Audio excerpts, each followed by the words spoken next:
Greetings, mortals. Hey, that's wrong. Nope, that's on it. That's it. Hey, how's it going? Welcome back to Might and Magic 8. And not ranting about doctors. We might be ranting about doctors a little bit today, but probably not that much. Mostly what we're going to be doing is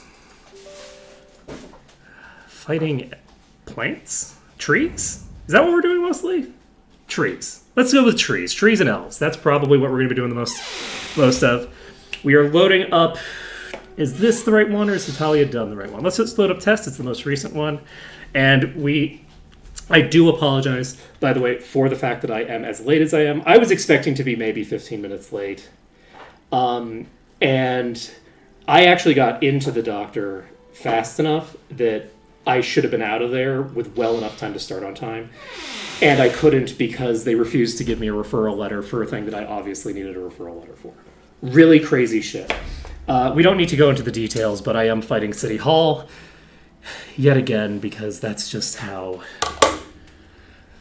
my life has to be every time I go to a fucking doctor. Like,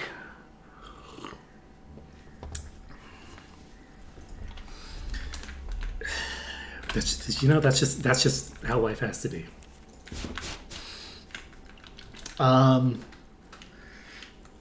So let's see here. It might be time for a good fucking rant. It might be. It might be about that fucking time. It might be. It's not that time yet. It's not that time yet. We'll probably get into it in the middle of the stream somewhere, but we're not going to start the stream with that because I need to move. I need to be ranting about that while I'm killing things. We're going to Tularean Forest, I believe. So we can get there by walking from Harmondale.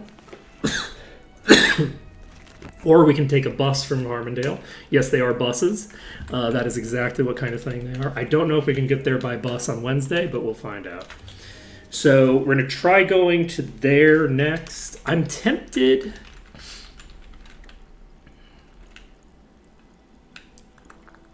to go to the Barrow Downs and do the thing that I've always talked about doing, which is going straight to Nyone and then going to Thinger. Traveling today? That's Arathia. Not helpful. And yeah, there are golems there probably. Ooh, inventory management. We could do some inventory management. I don't know if I'm intellectually in a space where I can do inventory management. I need to cool off a bit. I was just explaining to my wife what happened while I was at the doctor, and so I need to cool off a bit by murdering some things. It's fine. Don't worry about it. I don't have anger issues. You have anger issues. I have one food left. We are weak. That's fine. Okay. We're going to go ahead and cast this. We're going to cast a little bit of this. And let's see.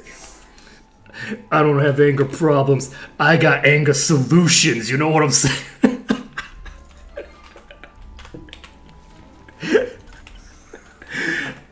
Find a horseshoe and use it? Okay, I could probably do that. That should be easy. I think I just saw one, right? There we go.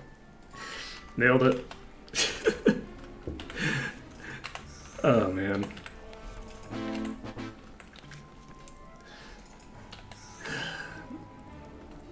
But yeah, I was reminded by my wife that doctors are idiots and sometimes they don't know what they're talking about when it comes to certain types of things.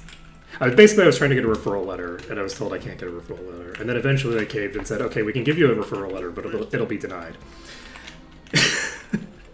They'll say no to the referral letter. And I said, well, give it to me anyway, so that I can then have a piece of paper in my hand that says I was denied this thing when I sue someone. Like, yes, give me that in writing, please. Absolutely. And which the doctor seemed like surprised by. Anyway, it was all fine.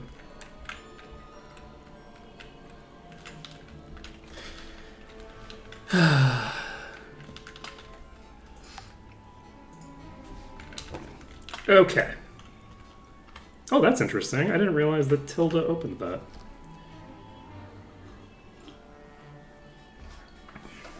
Exactly. You can't appeal until you lose. Like, there's a big difference between like getting told no by the person there and being told no by the specialists in terms of like what it implies about the state of the world.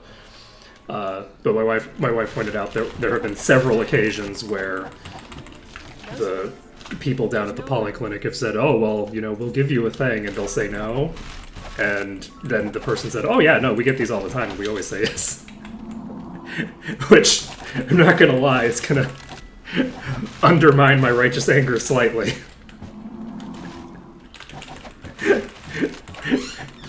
It'll be slightly inconvenient for me if that ends up being the case in this instance, but that's fine. It'll be actually really convenient for me in some ways because I'll get what I want quicker, but it also gives the system plausible deniability that it shouldn't get. So,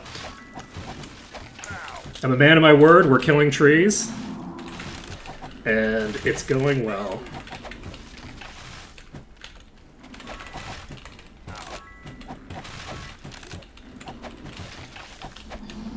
Let's see.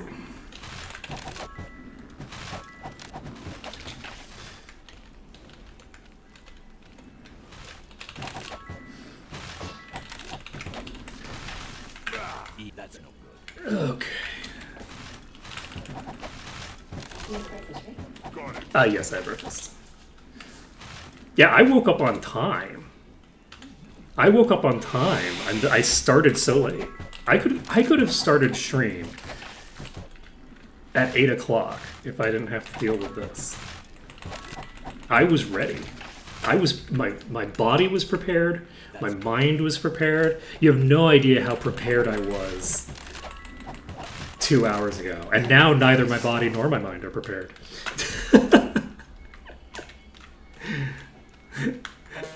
Oh, phone's buzzing. Hopefully that's not important.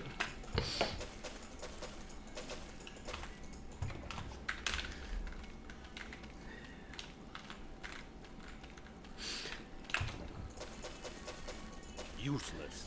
That's no good. So here is my general statement about doctors that applies Useless. to everyone who isn't a hypochondriac, and probably applies to a lot of hypochondriacs as well, unfortunately, because it's that bad.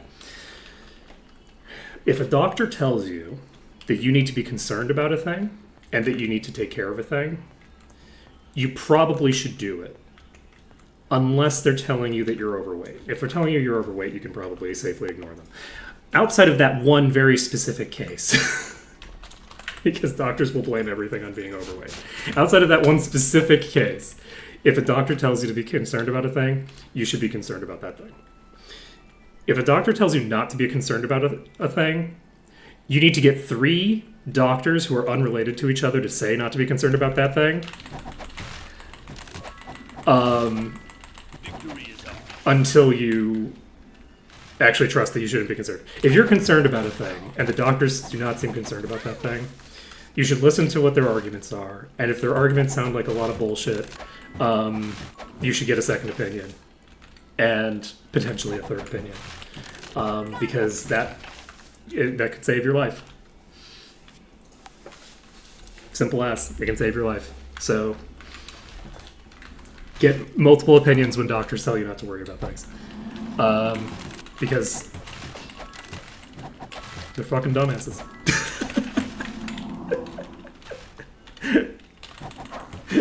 The problem is not the doctors are dumbasses. The problem is institutional issues with the profession that cause a lot of problems.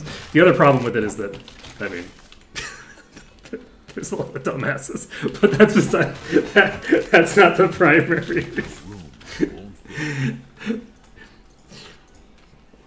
One of the things that's most important about, like, anytime you're dealing with a doctor is that you understand your own body better than they do in terms of, like, what is normal for you, what your symptoms are typically, things like that. So if something feels very unusual to you, it might be something that a bunch of people have, right? Like a bunch of people might have it, and it's like, oh yeah, it's no problem to have this symptom, right? It's like, well, it could be a problem for you to have that symptom because you don't have that symptom, right?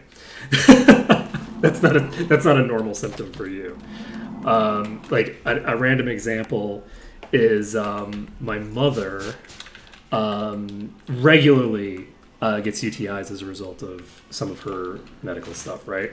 And she doesn't get certain symptoms with them until when she got MRSA.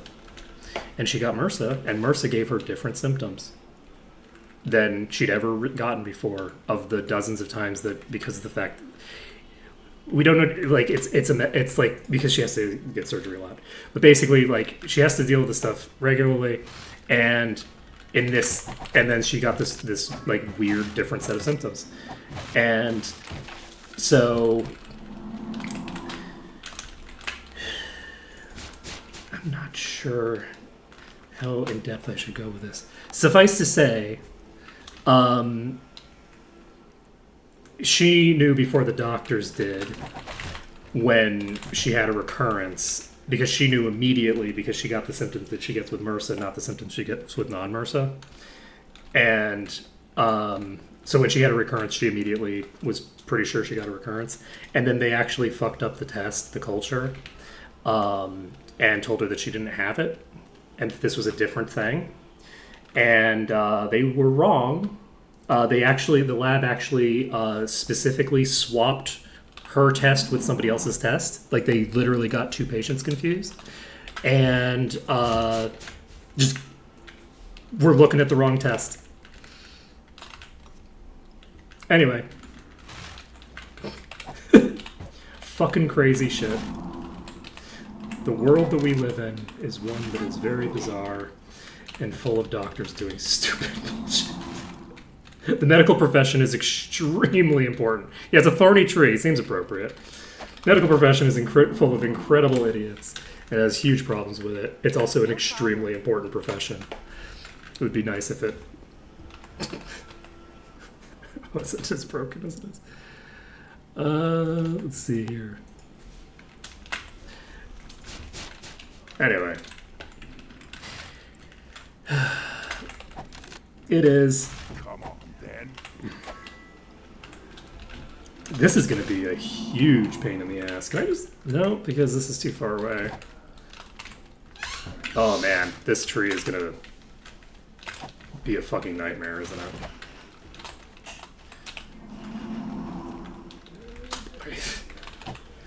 Oh, boy. The tree is also hitting hard enough. There's some danger. Oh, okay. The reason it's hitting so hard is because it does have a physical attack if I get close enough. Oh, no. Oh. So, It's dangerous. this does 3 times as much damage with physical as it does with magic. Oh, my God.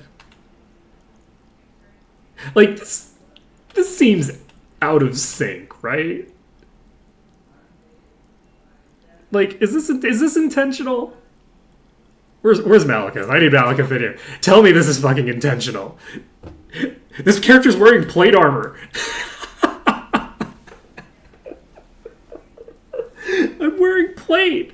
Why is the physical versus Earth so different? This could be tough. No. It's not a matter of the. Sorry, I should be clear what I mean. It's not that the damage is so high. It's the disparity between the physical versus the Earth damage, where basically physical damage in the high end is clearly like outpacing magic damage by like larger and larger amounts. The further along I go, because there's no real way to increase your physical resistance versus your magic resistance. So like your physical mitigation just like isn't relevant. I mean, it's relevant. I would definitely prefer not to get hit for 117,000 damage, right? But if you look at the base damages are very, very similar. But this thing is doing like over 3 times as much damage to a plate user with its magic attack, which to me seems out of proportion with my expectations.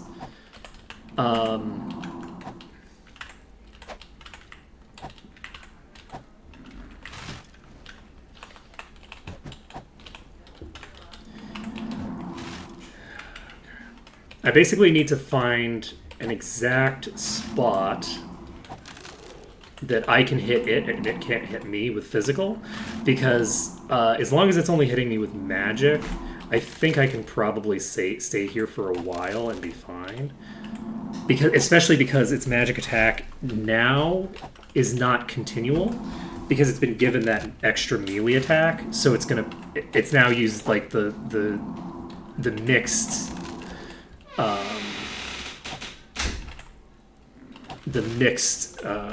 AI, which will try to approach you, but it can't approach me because it's a tree. So it's trying to approach to do melee, but it can't approach because it's a tree. So we should be able to get this without... Why 7,000? This could be tough. Oh, right. I do need to... 7,000 doesn't seem like very much.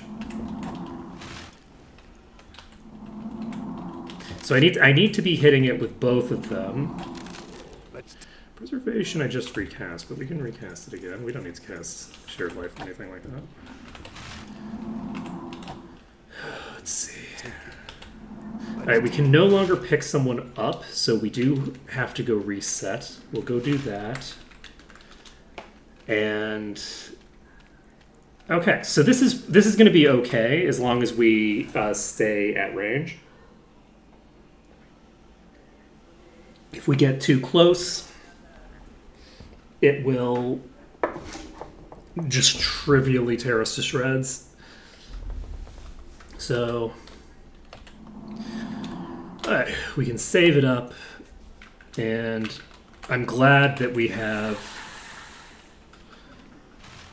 the ability to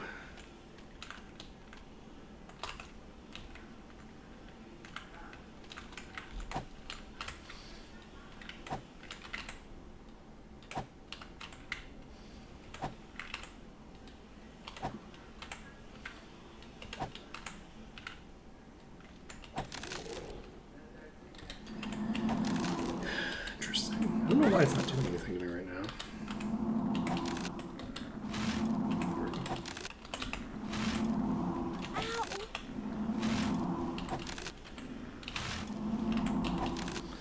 Let's take it.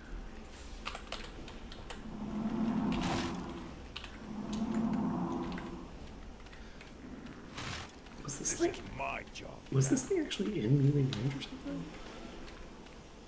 Did I get too close? I don't know what the hell just happened there. I took enough damage there that I feel like it must have been hitting me with the physical. Right? Maybe not. Because Silveria was probably not that high in HP, so I was thinking we were like close to full, but probably not. Oh man, this thing's gonna take a while to burn through. Oof.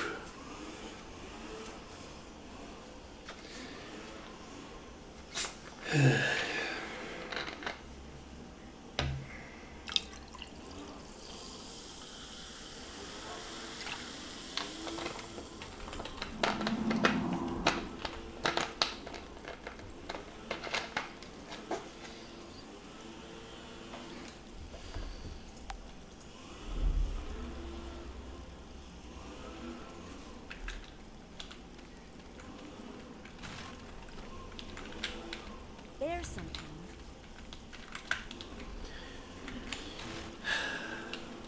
You know, if I'm being honest, I think the doctor was probably just an idiot, and it's going to be fine.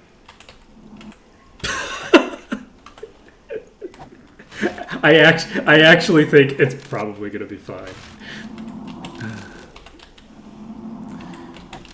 So I got what I needed. We're probably going to be fine. And we'll know in 3 days.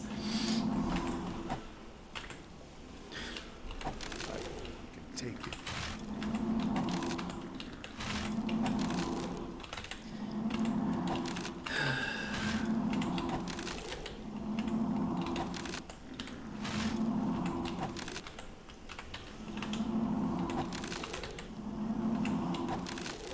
Someday.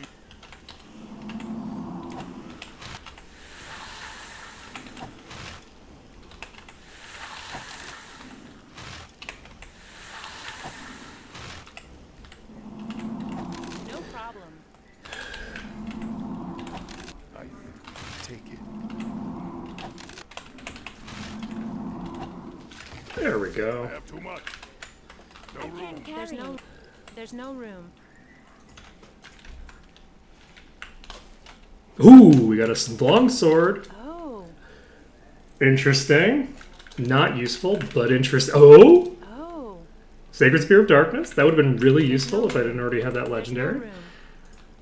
Or the other thing that I have that isn't a legendary, but is also useful.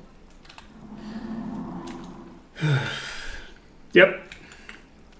Welcome to stream. Honestly, welcome to my life. Welcome to my fucking life.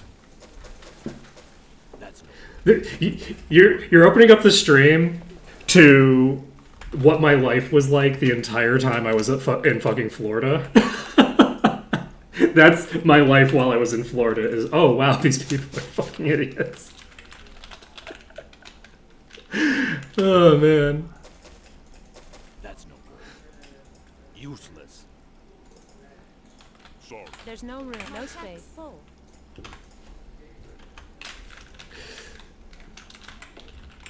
I don't think I bitched about it too much while I was in Florida, honestly.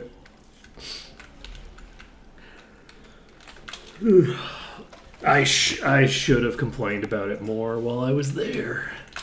Alright, let's tag this thing quick. Did I already tag it? I might have already tagged it. And once we've done that... Okay, I'm gonna do everybody just in case it was something I did early on in MMA, because I think they're shared between continents. If they happen to be the same type. Do we want to do cankers? We do cankers. Let's do cankers. Alright, we're popping into Kanker's lab. What lies ahead? We have so many enemies here. Yeah, we finished Wine Cellar. It wasn't too bad, actually. You know, it was actually really easy dungeon, no problem. Didn't have any difficulty and didn't require any particular shenanigans in order to make it work. This is a problem. Because as soon as I kill these, my healers are going to be even more dead. This is going to be a problem. Y'all. We have a problem here. Hey, Rotoset.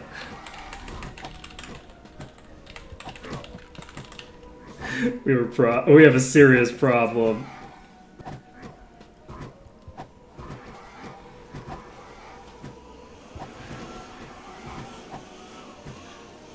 Looks like it's up to me. Shall I leave? How dare you continue to leak in? What are we at? Negative 37? Oh my god. Okay, well, I think Severia might be soloing this dungeon.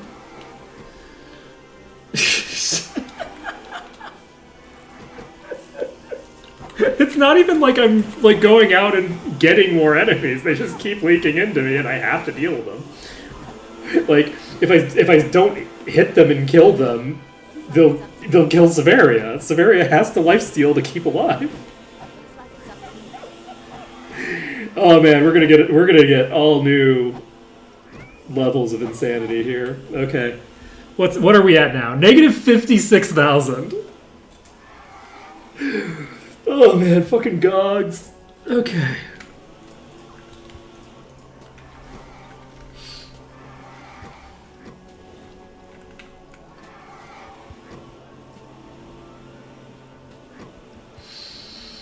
What are we gonna do?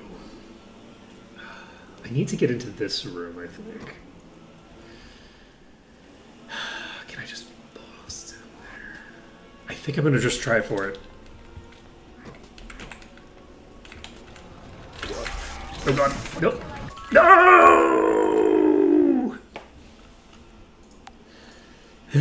Okay. Honestly, because of the gogs, we might not want to do this dungeon now. Though, actually, no. We're gonna try to do something that I know works in as a general case. And we're gonna try to make it happen because I don't see how we're gonna get the rest of the party durable enough to not get just massacred by the GOG explosions, other than to get to the place that I'm pretty sure I'm immune to the GOG explosions completely, which is behind there. I guess I could use Invis. I'm not going to use Invis to get in there because if I get in there, I'm fairly sure I'm basically invulnerable. So we're not going to do Invis yet. We'll do it if we can't get in any other way. But I believe there's a big pack in that room. I'm pretty sure that once we get to where I need to be, we'll be fine. Even with the enemies in the room, I think we're safe.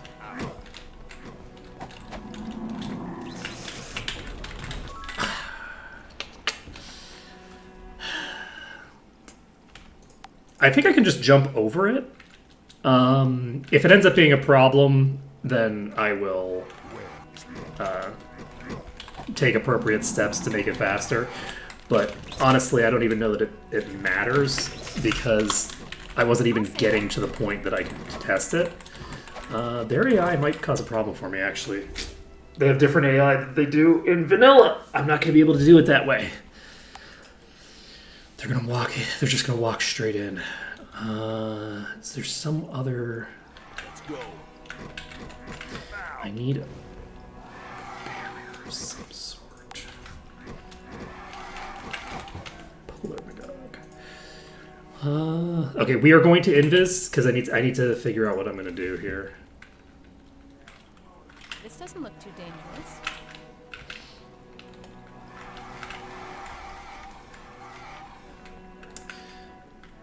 Not trivial.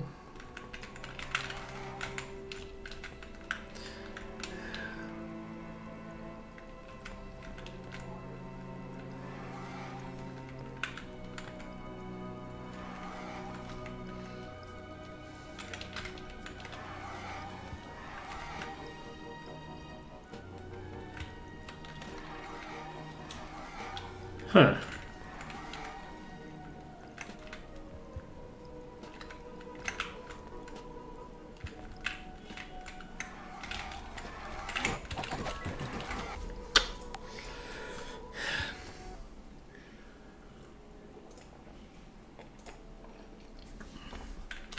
What lies ahead?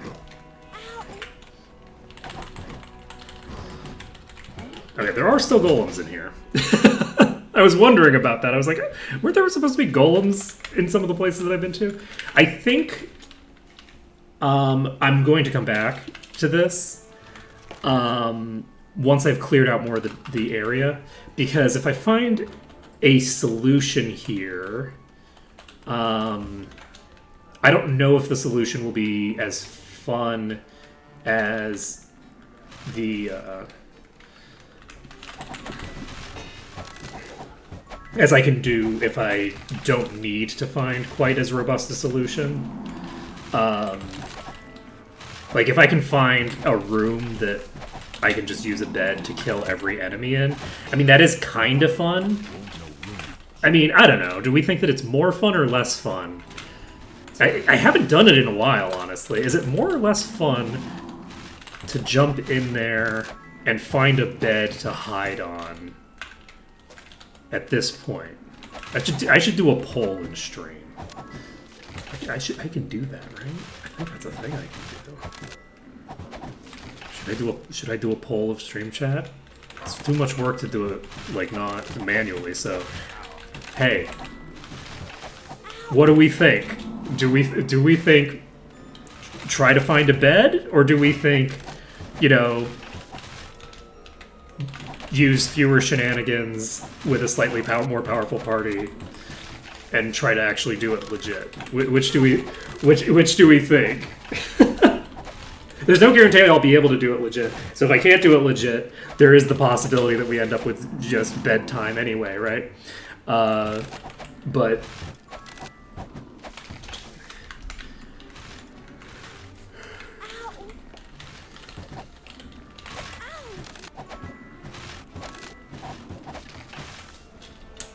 You know, there is that aspect of it, you know? Okay, we'll finish clearing out these trees, and then we're going to try to invis our way to a bed.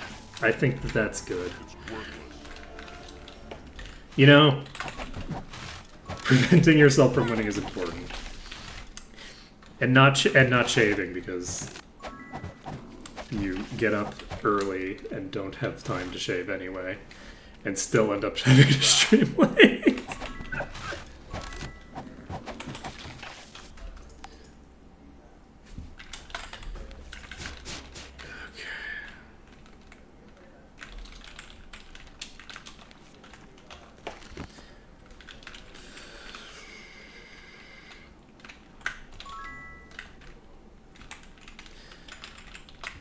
Okay, so yes, we were going to Garrick's Forge again.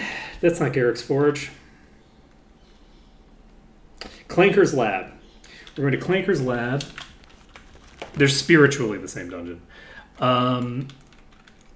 have so little in common. They have so little in common. What do you mean they're spiritually the same dungeon? Look, I said what I said. Okay, we're going to invis. We're going to jump in here. I think there are beds in Clanker's Lab, yes. I think there are specifically beds, yes. I could be wrong, but I think these back rooms here have beds.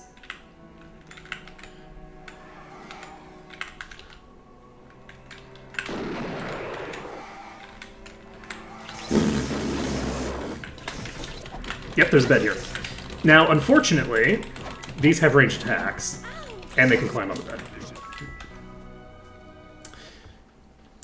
So those are two problems that we have to deal with. I don't think the beds are going to be useful, but I was using bed as like kind of a generic term to refer to any sort of thing that will allow me to avoid taking hits. Luckily, this is a pretty small pack that we can pass pretty easily. I'm going to go ahead and just keep hitting these things with blade spells. And do we open... Where are they hitting? Are they fighting each other? Do the gogs on the... There's something. I had no idea these were hostile to each other in the zone. This might be a good spot. I'm concerned about them just rotating in here. I think they are very likely to do that, but we're going to find out.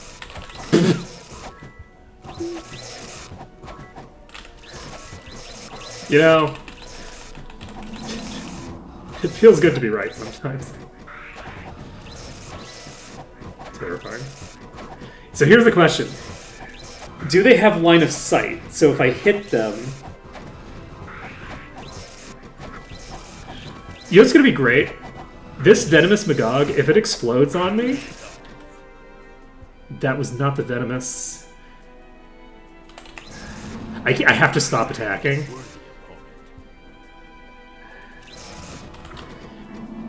I have a problem. If I hit this Venomous Magog, it's going to drop the entire party so negative that I think it will just kill me outright. Because the person who survives won't be able to cast the removal spell.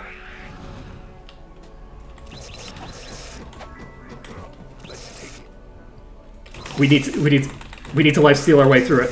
Lifesteal your way through the pain. Lifesteal through the pain. Lifesteal through the pain! Please! You need to lifesteal through the pain! If I scoot back, there's a decent chance that I die, because they'll be able to move.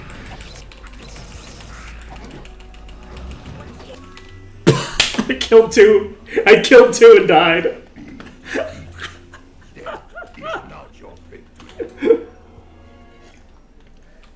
Gorgrick and Severia both tagged one, I think.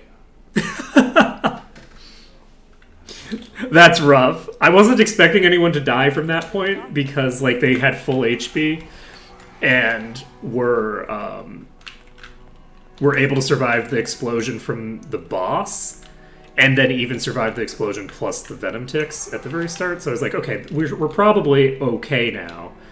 I wasn't expecting to die. If I thought that I was actually going to die at that point, I would have moved to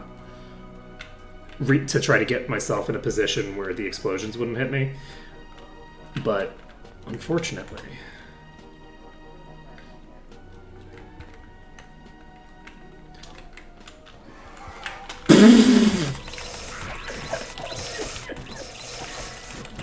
look at the swarm! Look at the swarm! It's beautiful! It's beautiful! How am I still alive? Yeah, that does seem like the spot. That seems like the thing I need to do. Running into a venomous exploder there was what killed me, I think. Unless the gargoyle... They're not fucking gargoyles. Unless the golems are so high level that they just instigate my party when they explode, which is possible. Oh shit, you're a lot bigger than I thought you were. I was not expecting that to be body blocking me there. Anyway, we got this. Get a nice big pack here. Could you move to your left, please? Domo arigatou gozaimashita. Okay, next.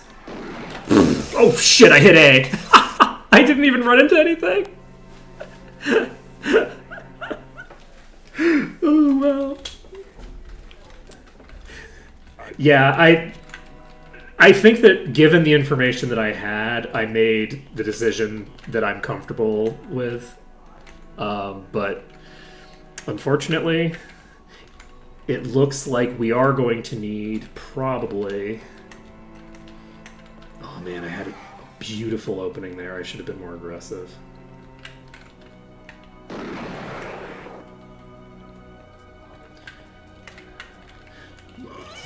Nope. I just wanted to get into the corner. I knew I wouldn't be able to get past the corner, but... Yeah, these things have huge hitboxes. This doesn't look too dangerous. Hi.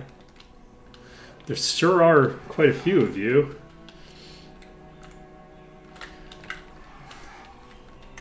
Like, thinking about, like, just jumping in between. Come on. Come on, buddy. Yeah. Well, I didn't get blocked off, but I'm gonna die anyway. God damn. Unfortunately, this is gonna take way longer now. I wonder if I could use... I also just realized I can't save. No, never mind. I can save. Because it's not like I'd be able to save anyway. Inside the dungeon?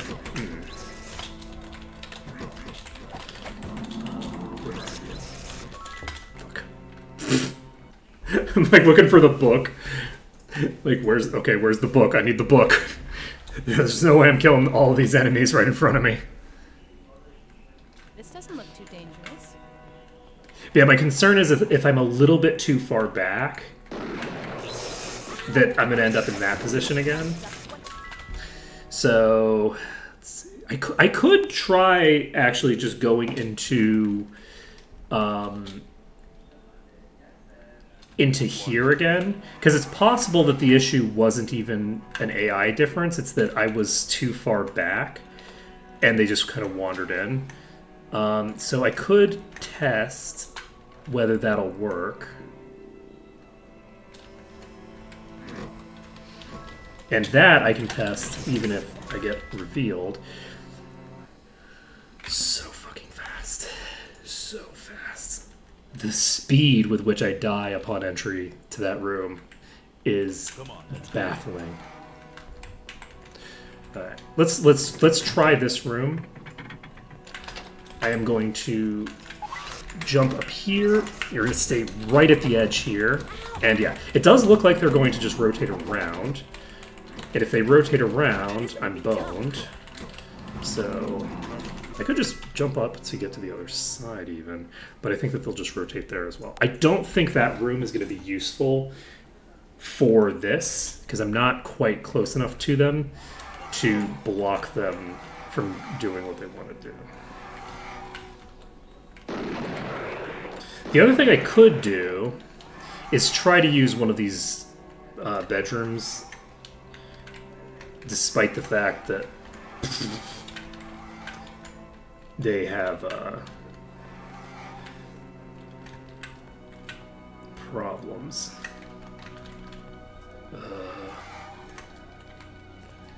So, like, if I go in here, this has one guy in it, and if I could stand close enough to this corner, I could potentially cause... But the problem is they're going to come from two different directions. So...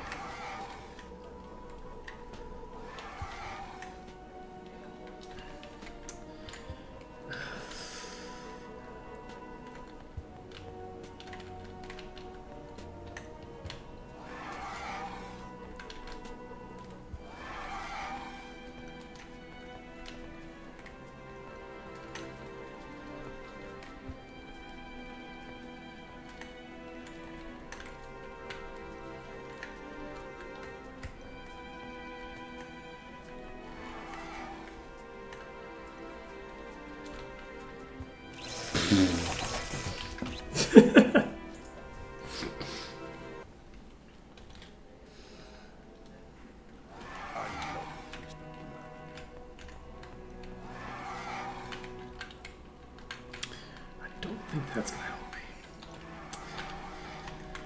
Oh, there's so many of these. Easy. Easy. Let's go. Let's get our Parcheesi on. Okay, so we're in the corner.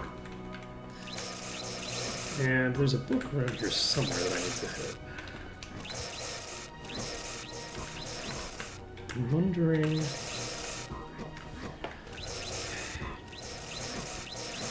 We're gonna find out. Yeah, I think they have a one-way hostility, maybe?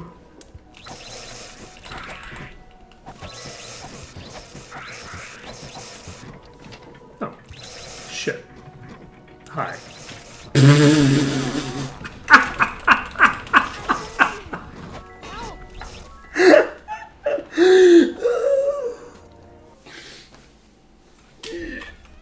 I tried to loot a body.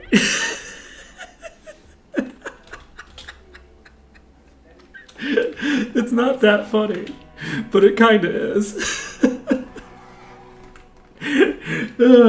You know?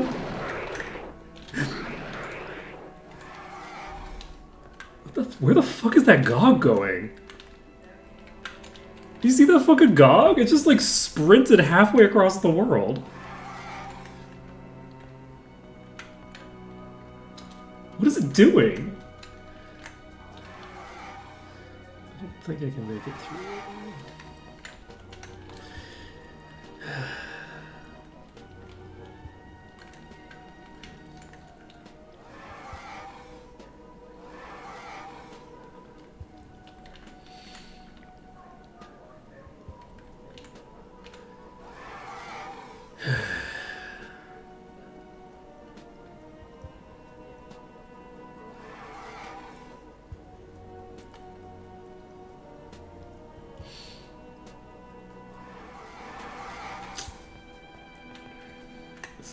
This is gonna be a tough nut to crack.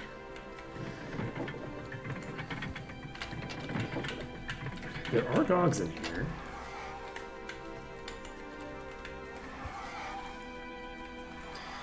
I don't think that this is gonna work.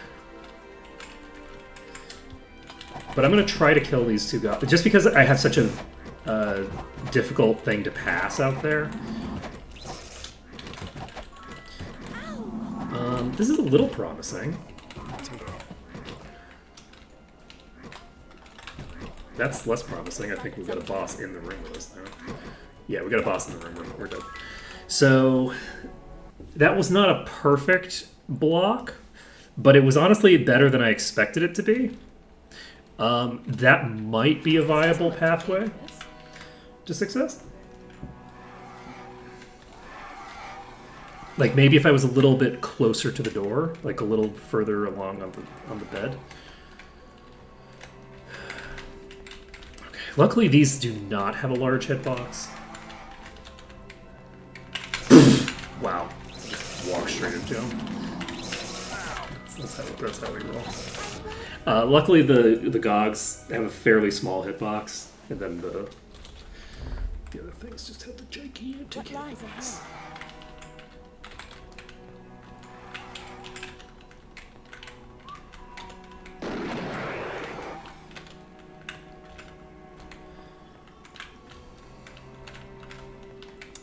Is this a small enough pack?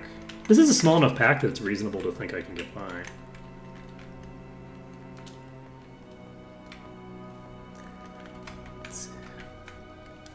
The room with the shield contraption that I have to disable is potentially an option. I'll need to remember how to open the door. Can I even get in there without the quest, actually?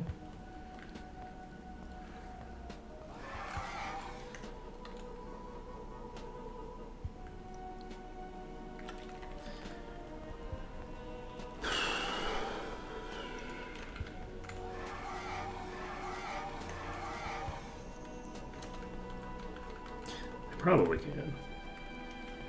Oh, this is taking longer to get a good cycle than I expected. I think I can get past you.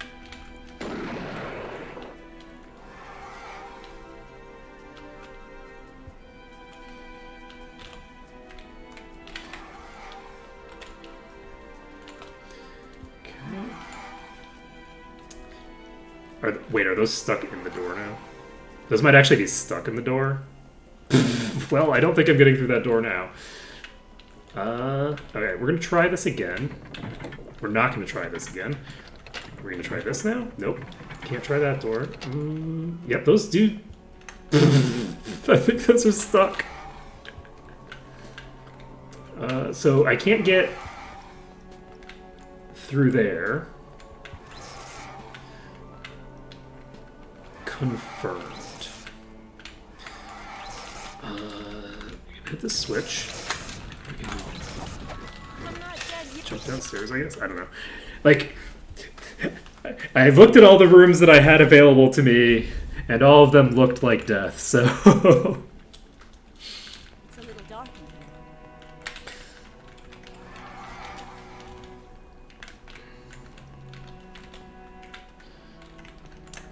here. I wish that it didn't take so long for me to find, like, to get in here.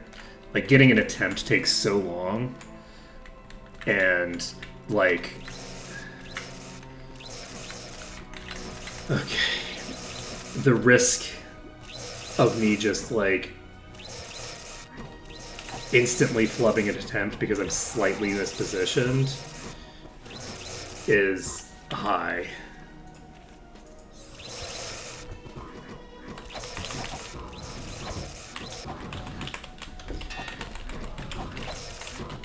Like, these are clearly able to hit me from here, and before they weren't hitting me.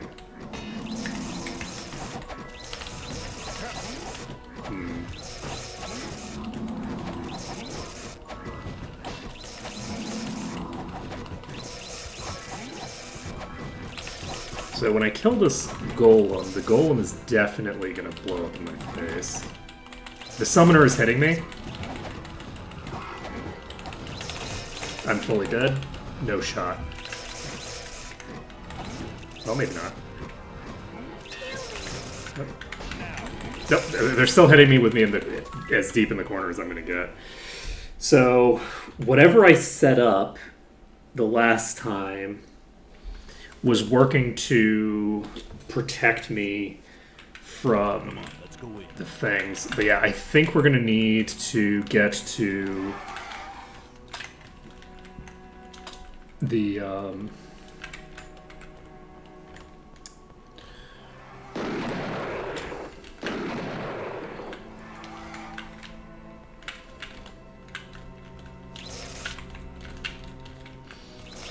why am I struggling to hit it now? Come on. Okay.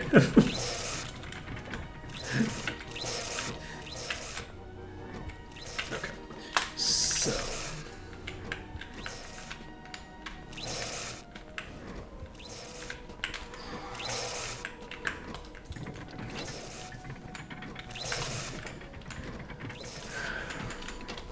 Okay.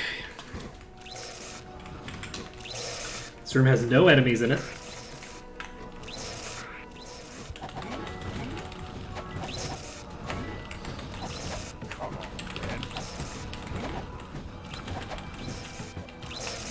These things are hitting me from around the corner, which is a very bad sign for me. Okay.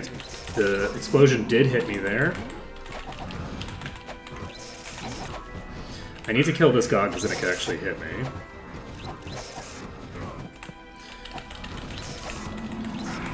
Fuck. This is the fundamental issue with life steal on exploding enemies. Is just the fact that exploding enemies, when I life steal, I'm not life stealing as much as I need to. Oh, that one when it exploded did not hit everybody.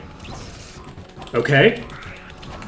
I don't know what's hitting me right now. That one did explode on me.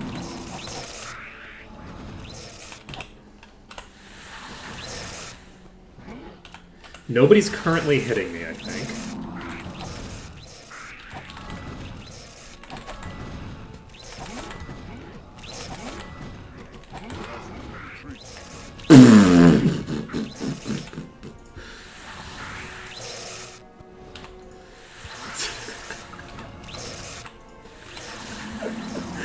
Oh boy.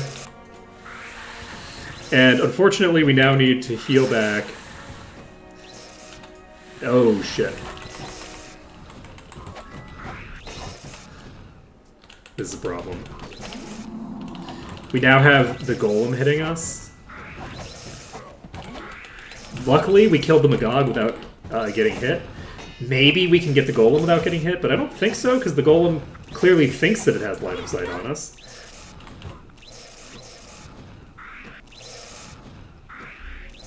Okay.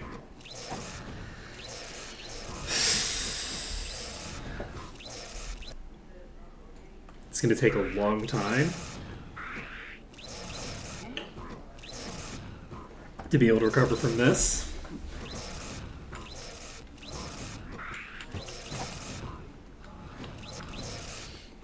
I'm in the red with somebody.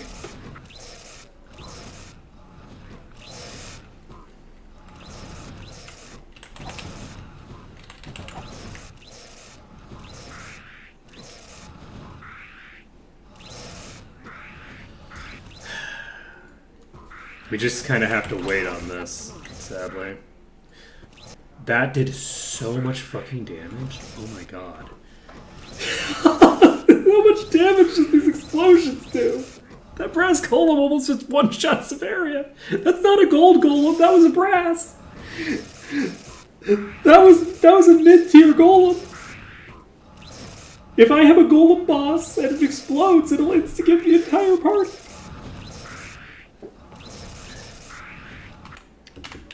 Okay, we have to use Death Grasp. I'm hopeful the Death Grasp will work on these. If Death Grasp works, it could help me a lot. Jesus. We have to wait for 20,000 HP. Like, we can't even go out and like pick fights because if we go out and pick fights to like kill time, we're gonna basically get ourselves even more injured. Oh man. I can't. Oh life. Why is it like this? Oh boy.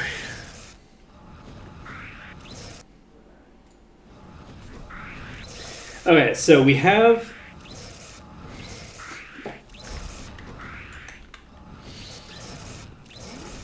a proof of concept. And I'm not going to hit this until I can get my characters back up.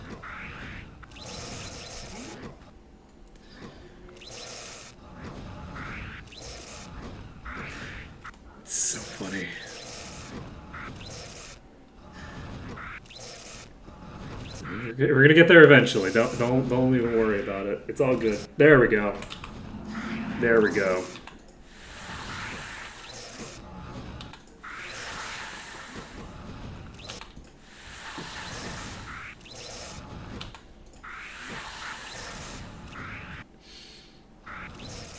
Okay.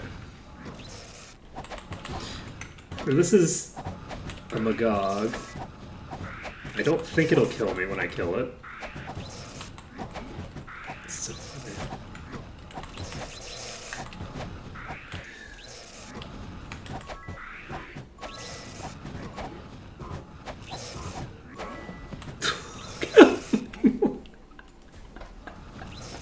Oh my goodness. Okay. So, that's done. Do explosions do physical damage or fire damage?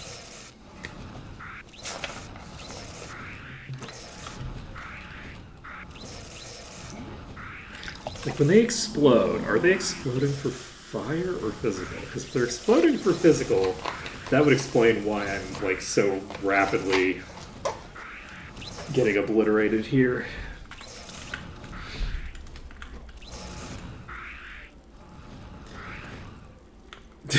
Based off of how much damage they're doing, yeah. No. This is a brass golem. This has the ability to instigate me with its explosion. It didn't kill me! 90+% for the most part.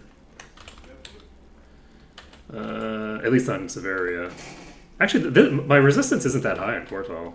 I thought Quartal was higher. Quartal might have been higher at one point.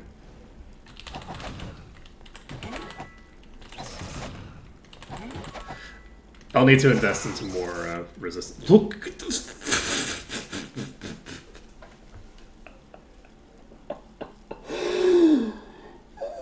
It's the lowest tier. It's the lowest tier of Golem. It's so weak. It's so weak, and yet it's so strong. This Why is are you nice. so strong?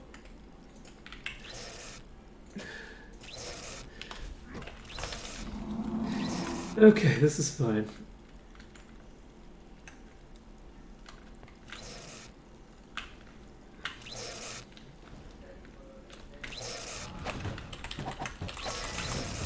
So this is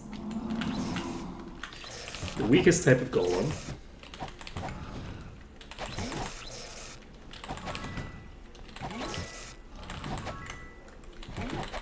That's an adamantite golden golem. I don't think it's currently hitting me. It is. Maybe not? No, it is.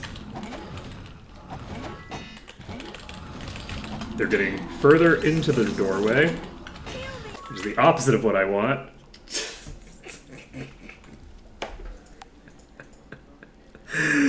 Oh boy.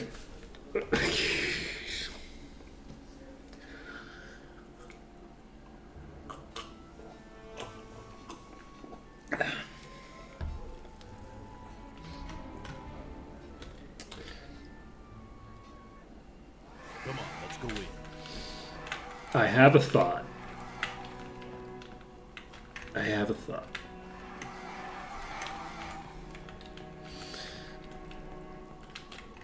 I have a thought for a place I can go.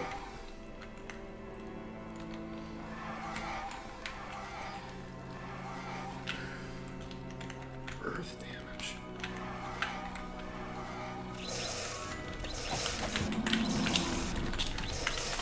This is fine. This is fine. Don't worry about it. This is fine. Everything's fine. Nope. This is fine. Don't worry about it. Earth damage, huh? Huh.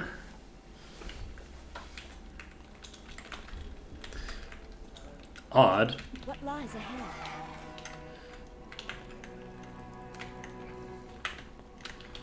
I wonder if they made the, like, made it for the golems first, maybe? Because if the golems were the first ones to explode and they added it to Gogs later, it would make sense.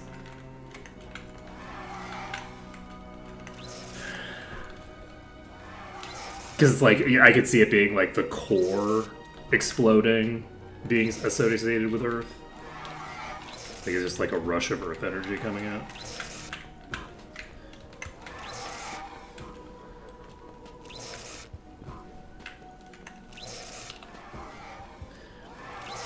I guess I could also see, I think that, like, if you think about the mortar spell, right? Oh, Earth has a lot of association with kind of like boomies. Alright, we're gonna try this room. I say again as if we've done this room, but we haven't done this room. We're gonna try this. Yeah, like, golems have a very strong, like, Earth association, right? So, like, I could easily see it being that, even if you ignore the association of, like, the explosions to, like, shrapnel. Because, like, a lot of Earth magic is, you know, basically physical shrapnel blasting something, right? If we don't get... there's the fucking golem. Okay, the golems are a problem. As soon as the golems get into a doorway, the golems are going to just kill me. I don't know how I'm going to do this. I don't know how to handle you. Other than to do something incredibly shady. Yes, the shadiest thing I can think of.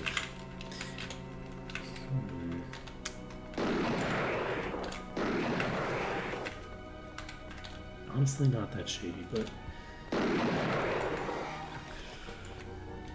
those are stuck in that spot, I think. Am I an appropriate level? Oh, absolutely not. This is a level 250 dungeon. I'm level 200 and something. 232. So these are 20 levels higher than me. Closer to 30 levels higher than me. But, not like that's relevant. This is like a mid to late game dungeon.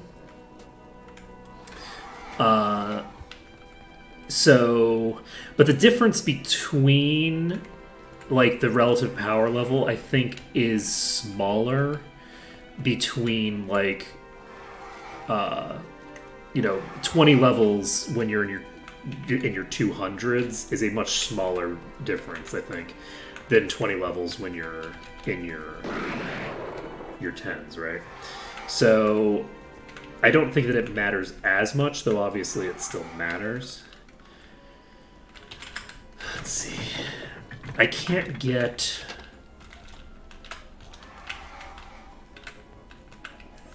to where I want to be. So I'm wondering if I want to try some shenanigans with this again, maybe?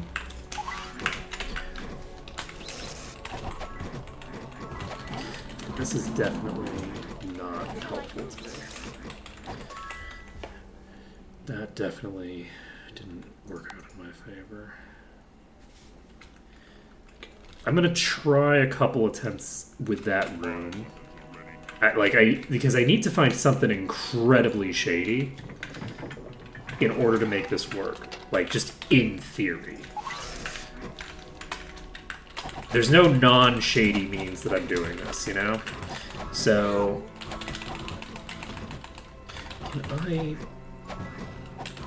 I can't clear these out, because if I clear these out, I die. So... Can I kill you, though? I can probably kill these. I don't think these have line of sight on me. So... let's see. That is the incredibly shady thing I was thinking about, Rotaset, yeah. Is if I could get into there, then that would probably get the job done. Even then, no guarantee, honestly. But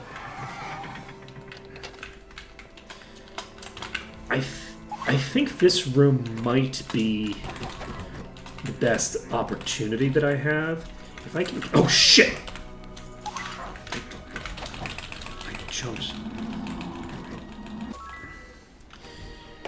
Yeah, it's very difficult to get in there, and there's some RNG to whether it's even available as an option. But I should be trying for that every time because of the RNG factor. Because there's a chance that these, the evil eyes at the end of that room, at the end of this hallway, literally just get stuck in the door that I need to go through.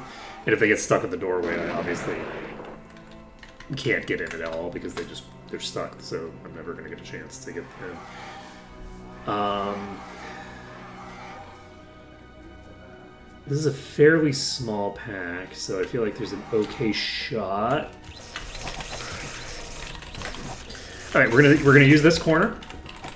It's not a great corner. We've established it's not a great corner, but we've also established that sometimes it does great things, even though it leaves something to be desired. You know. So we are going to probably just die to those golems there. We might die to these gogs instead, which would be kind of fun and exciting. This gogling is going to kill me. Could be worse. Could be. It could be. It's hard, though. There's a lot of places where if they weren't exploding, I'd be Wow! That was really funny. Oh, that was really silly too. Alright, we're gonna fail to jump, because we're cool like that. We cannot just jump over those, so we do have confirmation on that at least. And that was sad and pathetic. This doesn't look too dangerous. Just bolted straight into my face. I'm going to make another attempt with this. I do feel like this room can potentially... Okay. It can potentially work here if... Will you kill me? Probably not, right? Pretty close. That one's almost dead. Oh my god. Fuck, I didn't get the hit! I was so close to getting the hit off. Alright, I do think that that's gonna be the strat. We're gonna pop over here. I'm fairly sure that when they're on the other side there that they cannot hit me. When they're on the other side of the shelves. I don't think when they're on the other side of the shelves that the explosive effect hits me. I could be wrong on that, so I could be talking out of my ass. I don't think I'm talking out of my ass, though. I'm pretty sure that that's the case.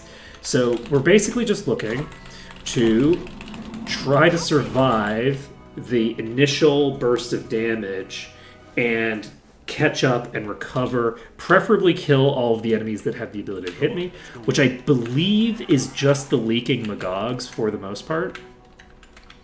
Because the leaking Magogs are tall enough to hit me across the platform there. But I think other than that, we should be safe from pretty much everything else. So we know what the plan is. And now the goal is just to implement on it as perfectly as we can. So we have a leaked Gog. It's going to cause problems for us. And we have that, which is going to kill us. Fuck. The Gog hit me.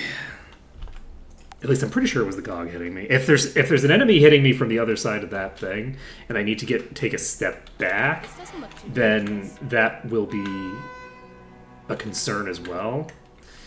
But I wish that I had a combat log so I could just look to make sure that the final hit was coming in from the Gog that was behind me. I didn't want to hit the Gog that was behind me because of the fact that it was gonna just explode and kill me. So I needed to get like a hit off onto a different thing, and basically like lifesteal off of the other enemies. Whew.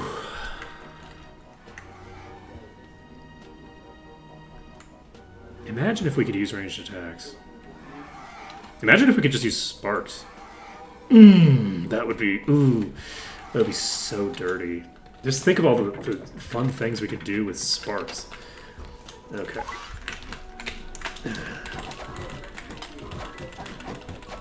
So we have a shit ton of enemies right with us here that are going to cause problems. And they're probably just going to kill me. Is that thing hitting me? Is that thing hitting me through the thing? Oh boy. I'm concerned. Damn. I think that thing might have been hitting me through the thing. I might need to be a little bit further in. And I might even need to back up a bit, but I think... Go. Though we are using the Might and Magic 8 stuff as well. So even if I'm remembering this correctly, it's possible that MMA, the way that the stuff is set up, is going to make it interact differently. Can you hit me? You can hit me. That thing was definitely hitting me.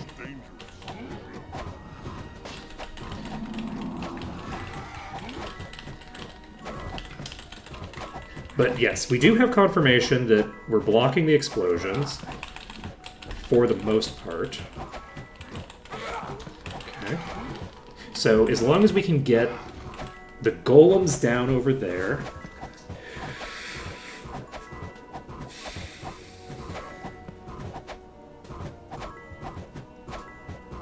If we can clear this whole pack like this.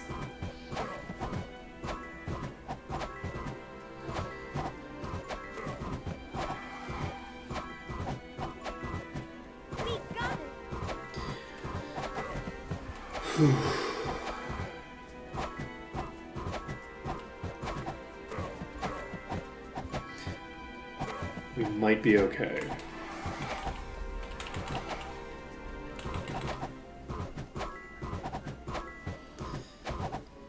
Okay.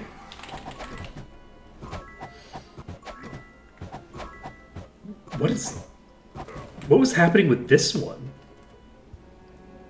It wasn't hitting me? Even though it could. It wasn't attacking me while I was beating up the others, and then I turned to it and it went, oh shit, hi! Okay. That was unusual.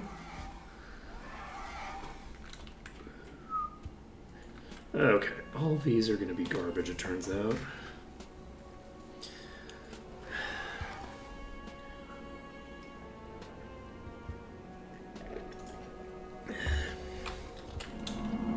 Okay.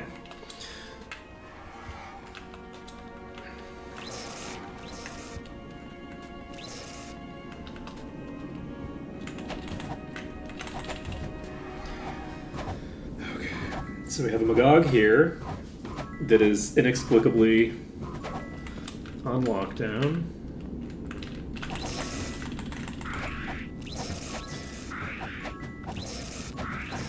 Okay, that one's toast. If these are stuck...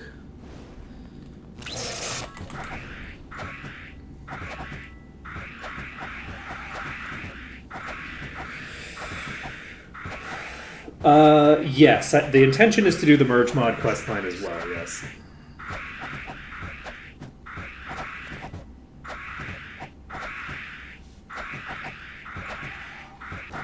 Victory.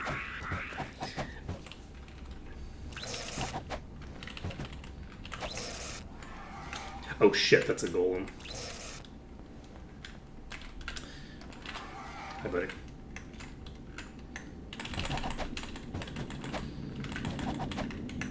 Thank you.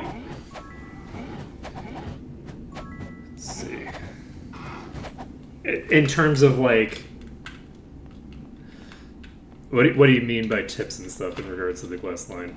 They're talking about like people just telling me things. I've already been told to make sure to hold on to every gem I run into.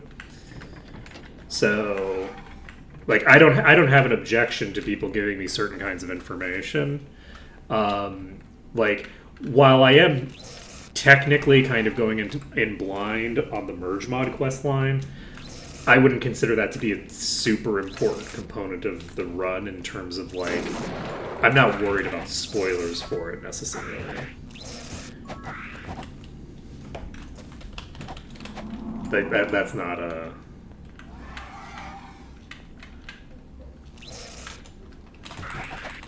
major consideration for me.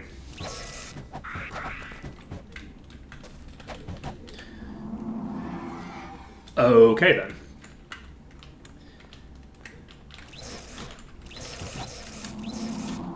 I'll pick up 10 random philosopher's stones. That's a good thing to have heads up on. Look, if it's about a fetch quest where it's like, oh yeah, get 6,000 of, you know, this random item, even if I'm going in blind to a game, if a game is going to ask me later on to collect like 1,000 warthog testicles early on in the game, but it doesn't tell me until the very end of the game that I'm supposed to have collected 15 warthog testicles, and now I have to go back and find warthog testicles, and warthogs are a rare spawn in 3 zones in the game that I've already cleared completely. If that is the case, which is, to my understanding, that is kind of the deal with how merge mod is just kind of generally. Like, I don't know this for a fact, but like, based off of everything that everyone has said about things that I should be doing for merge mod, it's like, okay, well, make sure to get a bunch of warthog testicles. Look,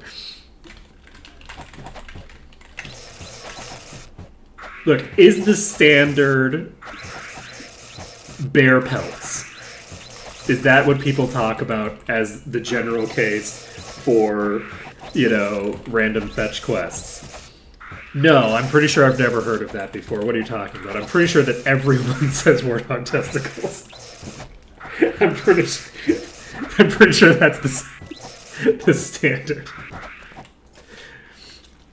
I think I already have 3 phoenix feathers. We could sell it. That's so funny. I was thinking, like, oh, okay, you need to get, like, 1 of every gem or something stupid like that. And then it's like, oh, no, you need a lot more than 1 of every gem. Actually, just keep every gem you run into just in case.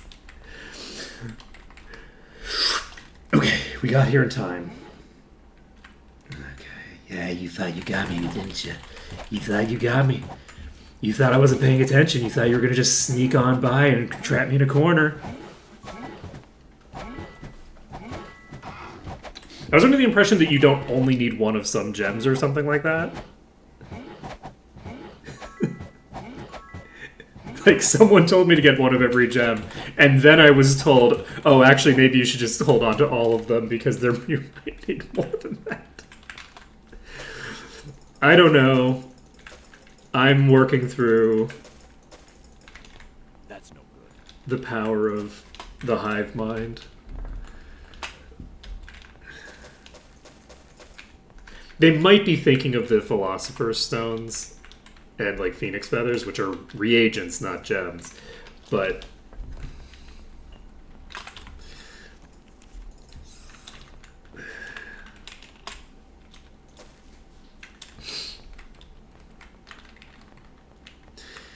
okay.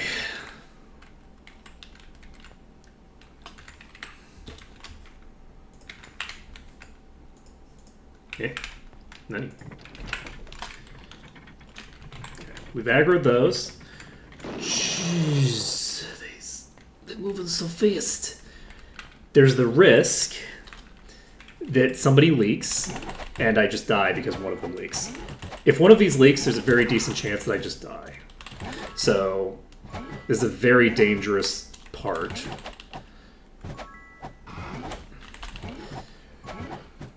He's toast. So we've cleared these. How have we not killed enough enemies to get them to no longer respawn? So why am I doing this instead of... Wow, these are really struggling to get through this doorway. This is rough. There we go. Okay, we got one more through. You better fucking come over here. You better get over here. Yeah, don't tell me anything that's not like an issue. It's mostly just the... Oh shit. Okay, I think we're okay now. Okay. There is also a risk. Monsters are weakened and can no longer resurrect. Ooh. We're leaving, we're saving. We made it.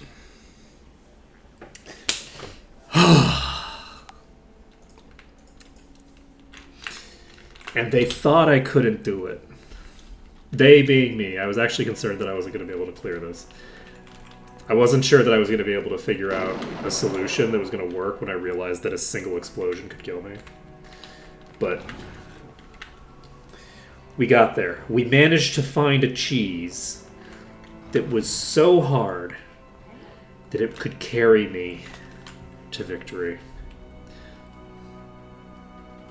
We got there eventually. Can you imagine? Can you imagine someone who uses like cover as their primary tank mechanism trying to do this dungeon? Like, these things exploding is a problem, and my party's like all meant to be tanky. I can only imagine how a cover tank would handle this, as the entire party just melts.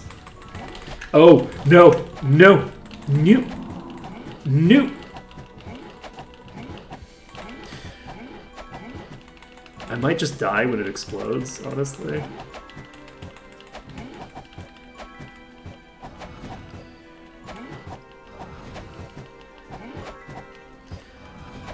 We're gonna find out. I don't think that Silria is likely to be the last survivor, so I'm not going to cure the poison with the indication that she is. I am not going to have anybody... She survived!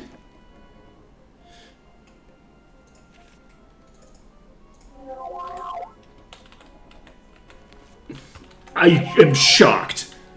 I'm shocked. Also, it wouldn't have mattered because the poison is gonna get affected on the explosion. I can't believe we survived. Okay. Negative 57,000 from just the explosion. Oh boy. Well, you know, we're gonna be here a while. Oh man. From one hit. Pew, pew, pew. You know, I am kind of glad that we got this is, honestly, this is slowing me down because I'm going to regenerate faster than I'm healing in terms of real time, and it's too much of a pain in the ass to worry about, so we're not going to. Yes. So this is actually not bad. This is particularly good for Severia, potentially. So let's hold on to that for now. It probably isn't going to be... You know? That ain't bad. That ain't bad. I don't hate it. No room. Let's go. Won't fit. No space. Easy. Easy decision. There we go. We got a nice belt. We got another nice belt. So we have about negative 60,000 right now. We have a positive of 40? Yeah. Yeah, no kidding. It's fine, I guess. Baka. Do the whole, like, tsundere thing to the belts. Okay.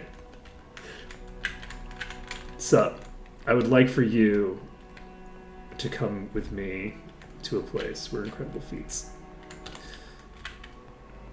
are achieved every hour or so.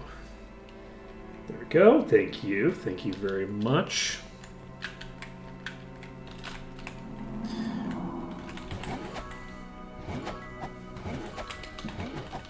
There we go. Everybody's back up.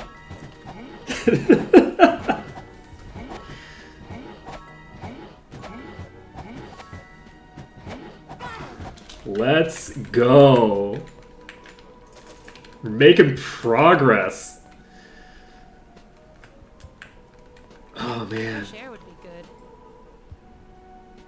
Chair would... Did you just say a chair would be good? What did you say? We'll be back. Fresh air would be good. Fresh air would be good. Okay. I was like, what? Is this a new weakness comment? What is happening? I've never heard that one before.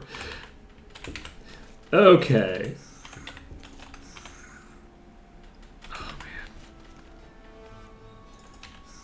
Oh, man.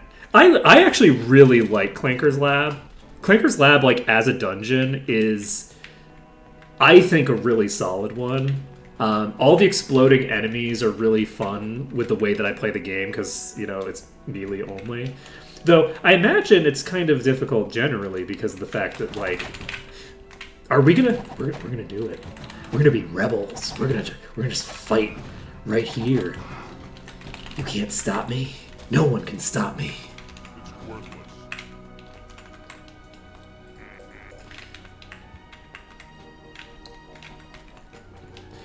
Alright, we're gonna grab...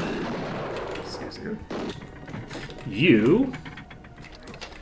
And we're gonna just run straight in here.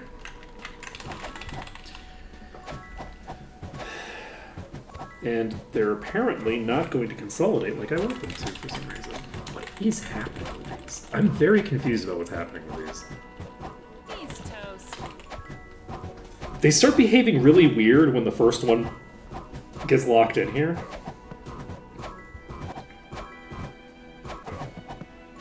I think this might actually be a weird, unique bug that is, like, specific to, like, this might be not, like, normal, like, the enemy's pathing getting screwed up. This might be, like, the enemies are getting deactivated and are no longer, you know what I mean? Like, this might be some weird shit where the game isn't even recognizing that this enemy is supposed to be around. Like, whatever happens when they're too far away and, like off screen kind of shit. That might be what's happening with them.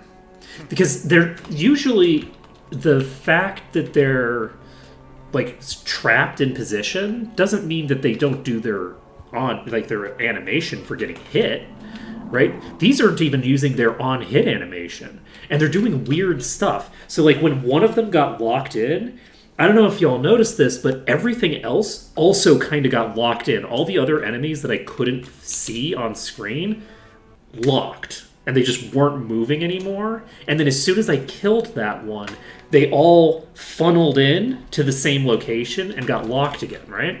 Like, weird stuff. And, like, there was that Magog that it was just standing here, and it was clearly able to hit me, right? This thing could clearly hit me. It could just do whatever the fuck it wanted, right? Just standing here, and I'm sitting right here, and it's doing nothing while I clear through every single one of these enemies. I turn around to face it after I kill all of these, and it starts attacking me. So that's not normal. I didn't realize before, like when I've used this strategy in the past, I didn't realize that I was doing something unusual to the AI. I was thinking this was pretty standard, like, okay, the enemies are getting confused shit. But this is not standard the enemies are getting confused shit. Like, this is non-standard behavior from the enemies. Like, this one's hitting me. Okay. Oh, shit!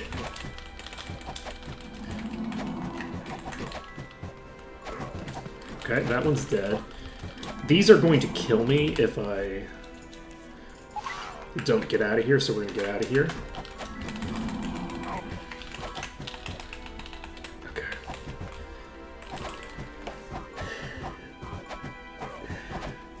Well, that's the thing. I don't think it's the mod, because this is this thing that I've done a billion times, right? Like, this is one of the only ways that I'm coming to Tularean Forest and killing golems, right? Like, I'm not able to fight golems in vanilla very easily, but I was aware that when I get in here, I could get a pretty secure lock on these enemies in a way that I wasn't expecting. So I'm not sure if it's like a bug that's associated with the mod at all.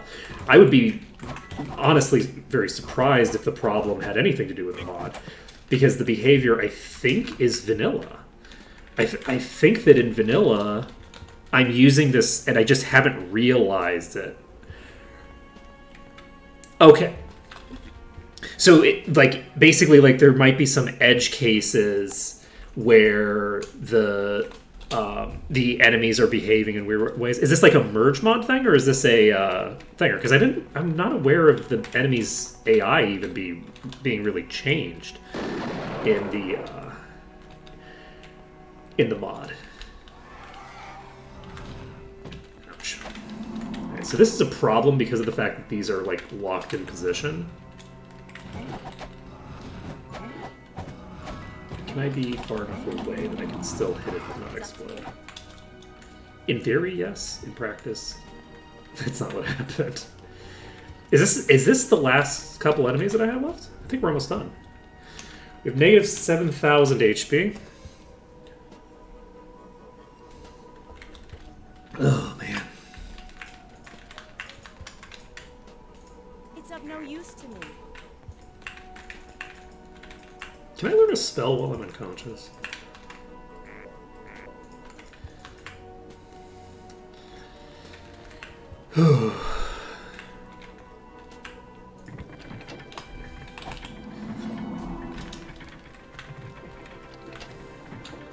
Alright, so we're going to open this. I think... Okay, that one's attacking me. We haven't released the other one yet. Let's go release the other one. We'll save the game. Oh, man. Oh, that's also possible. Yeah, the increased movement speed might be... Because the increased movement speed definitely has some interactions. There's also new interactions with the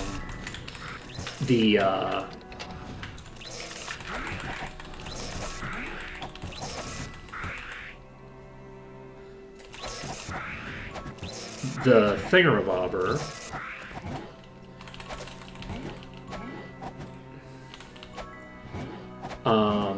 With when they go out of bounds. It's interesting that Cortal got missed.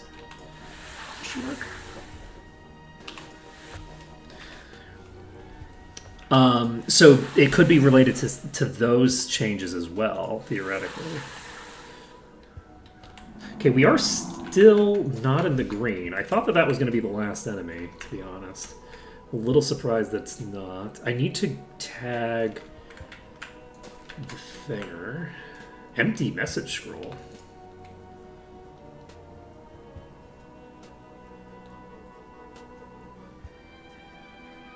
Wait, what? Enchant item on a strong enough catalyst will transform it into a philosopher's stone? Is that a merge mod thing?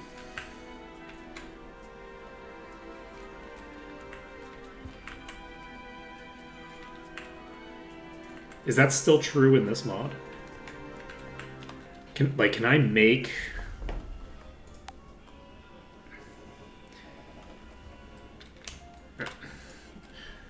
Grade potions, catalysts, can be mixed together to result in a potion with higher power. Applying enchant item spell on strong enough catalyst will transform it into a philosopher's stone.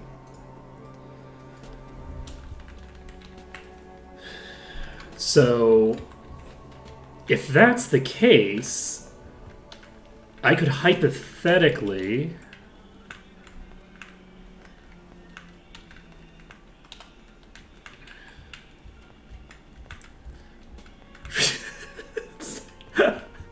I love how it's just like, wait, what?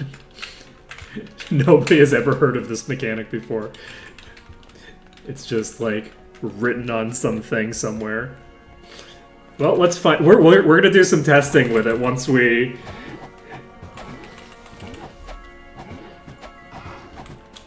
If I had to guess, it's gotta be.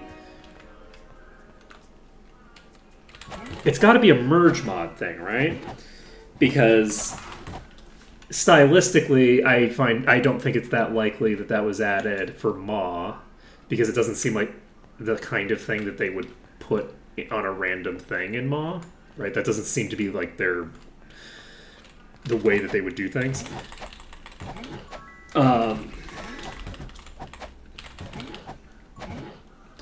And then dungeon completed. Ho ho ho. Where are you? Catalyst. So, There's no room. but also, I don't think in this mod you can improve a catalyst by combining catalysts. So, that component of it sounds more like a merge thing. Let's see. Well, the reason that I don't think that it's Maw is in part because of the fact that they've tweaked alchemy, and the thing written on that does not coincide with my understanding of how the alchemy system works. In vanilla, adding potions together, you would like add their values together or whatever, right? But in Maw, you're averaging their values, and your alchemy skill only comes into play when putting an ingredient into a bottle, right? So, the like mixing catalysts together to make more powerful catalysts, and then making a philosopher's stone out of a powerful enough catalyst, that sounds like very vanilla behavior, right? The description there matches with my understanding of how vanilla works up until you get to the point of creating a philosopher's stone out of it. But It might the it might be useful.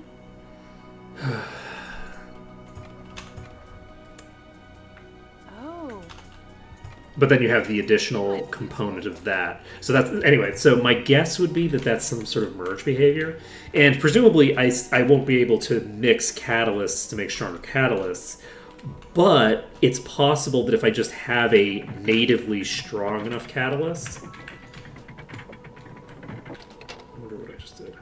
If I have a natively strong enough catalyst, I might be able to just do it, right? Where I'm just like, oh, okay, well, I have a catalyst. I'm going to just cast enchant item and turn it into a philosopher's stone. So, and if I can turn it into a philosopher's stone, I can then kind of like add my alchemy skill back to it. So, like, hypothetically, if I have the ability to create a natively strong enough catalyst, I might be able to just keep basically boosting it to make myself able to make those black potions. That's not good. Useless. If that makes any sense. Rather than needing to get a natively powerful enough one. We'll just have to see. So give me a second. Ooh, 23 air magic skill? That's pretty high. I'm gonna hold on to this. I think that this is worth exploring. And Useless. Ooh. there was a guaranteed artifact chest in this dungeon, right? Like, one of these chests is supposed to... I thought it was the ones in the middle here. But one of these chests, I believe, is supposed to be a guaranteed artifact in vanilla. I don't know if it still is in the mod. Oh, shit! That is another cloak! Successfully covering an ally restores 3% of your HP. That's useful. It's most useful probably for Korgrik if we ever get Korgrik set up. But I think... Do we now have 6 legendary cloaks? No space. Is that the world we live in? I think we have 6 legendary cloaks. We have 6 legendary cloaks. Okay, that's fine. That's fine. Okay, so we can't equip the cloak that we just got. I mean, we can. We'll have to check if there's anybody who has a worse legendary than that one. But hey, you know, we're getting something. Even if it's something we can't really make much use of. Let's see here. Did we already loot those?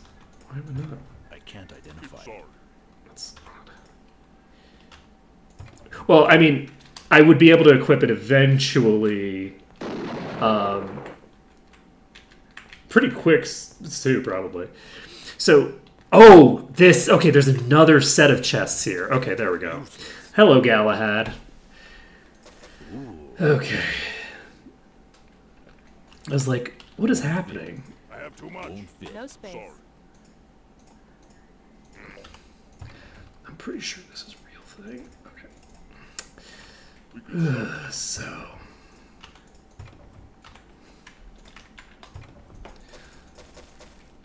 Useless. Let's see. Ooh, useless. Useless. That's no good. Okay. So we've cleared through this dungeon. There's. Oh, never mind. Useless. Supremax Thunderbolts. We got a 134 power Philosopher's Stone. Need this. So now we know how power the Philosopher's Stones are going to be. Not too shabby. Let's see here. We can, I think, broadly ignore all this stuff. Now this will do. Okay. Endurance, personality.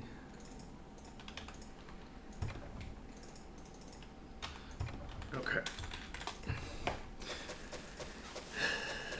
Useless. So we're having a pretty good time with our legendaries now.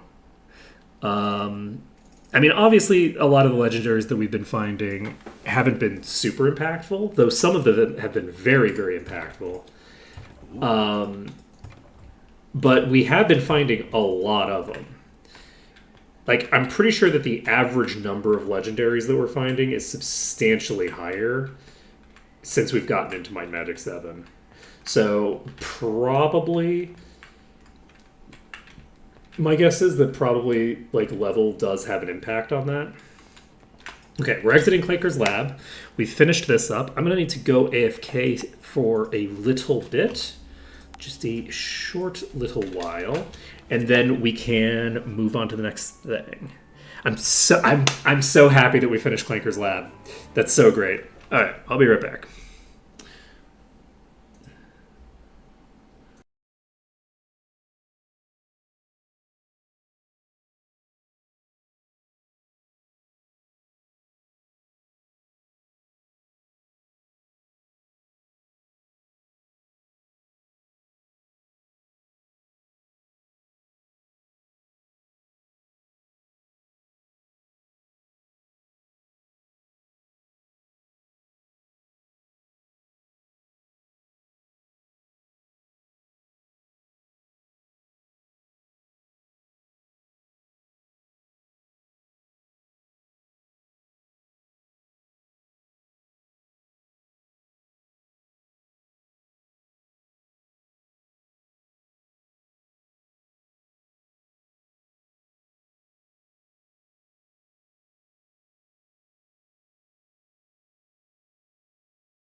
Humbug.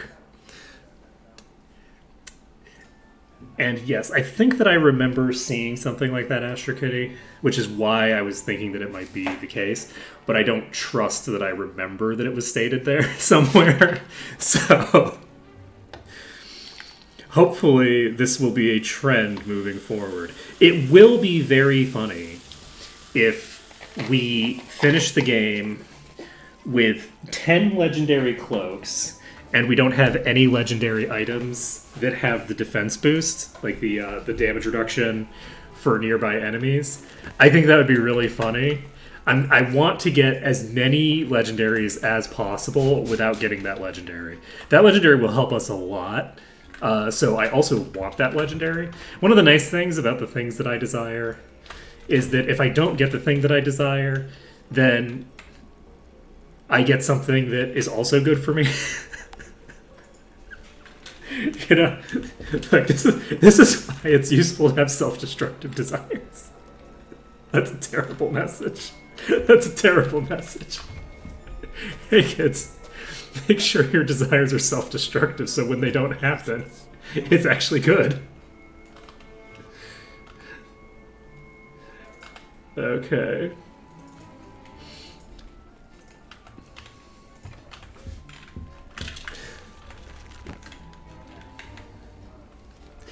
I'm just full of good advice.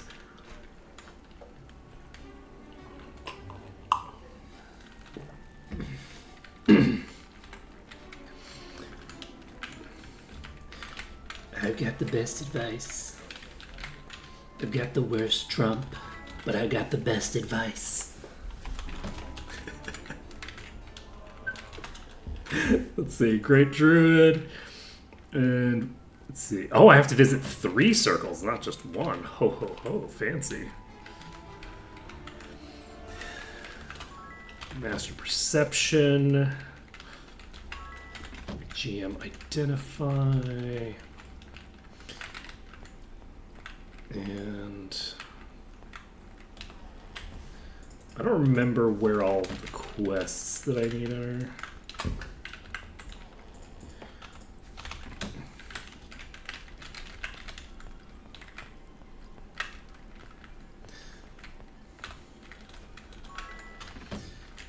GM. Okay, there we go. We got the N.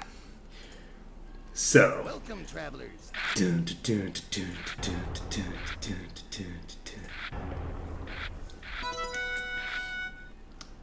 What this isn't triple triad? Is that not correct? Couldn't possibly go badly for me that I did that. Okay, do we do this? Honestly? Hell yeah. Because I have a higher economy and they have more resources on hand. So if I do this, I'll recover more effectively than they will. And that is useful for me. I actually think I'm going to use this because I'm in a very dangerous position right now. We can go ahead and just tag this for the hell of it. It's pretty cheap. And I'm gonna toss Earthquake. I don't need it. And we can do a +2 query. I'm gonna do dwarves first. We're gonna do Crystal Shield. And we're gonna do new equipment because I'm realizing that we have very low bricks. This is gonna double my brick income. Do this. Do this. And there we go. So we have a very good economy. Now we just need to shut down the enemy or get ourselves to high enough.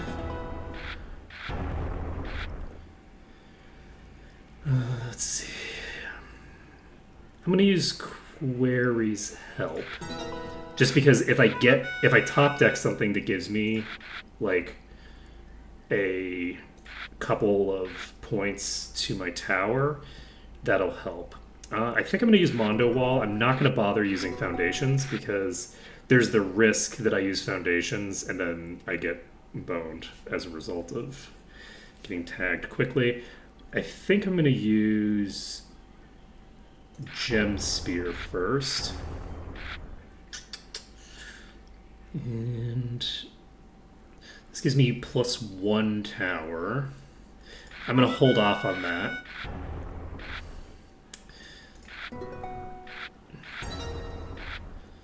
And I could use -1 magic and deal damage to enemy tower. That's not super useful to me at this particular moment. I'm going to tag miners. Sturdy wall. That was silly. I didn't need to do that at all. Loses 10 gems and -1 dungeon. Not super useful at this moment. We're going to go ahead and use a Pegasus Lancer.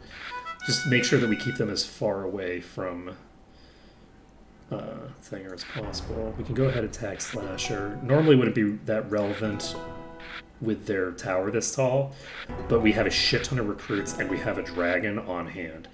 So we're going to hit a Corrosion Cloud, and we're going to follow it up with a dragon. And if they don't... There we go. Nailed it. Easy peasy. Okay, so we've got another Arc of Mage win. How are we doing on EXP? We have enough for 1 level. Let's go to the Bounty Hunters, which is around here somewhere. Town Hall, is this one? The council is in session. Soldier of Fortune. Well, good luck with that. The Bounty Hunter quest is going to be a real pain in the ass to actually complete. We are going to drink from this. Ooh, that also gives us 50 earth resistance. Let's see.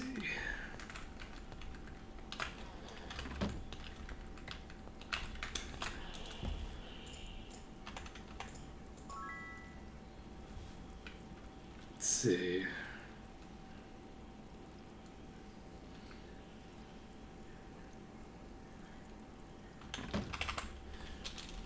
So where are the... remember where... I think in this one you actually have to pick up the statuettes from somewhere and deliver them afterward. I believe that is the case. No space. No room. No room.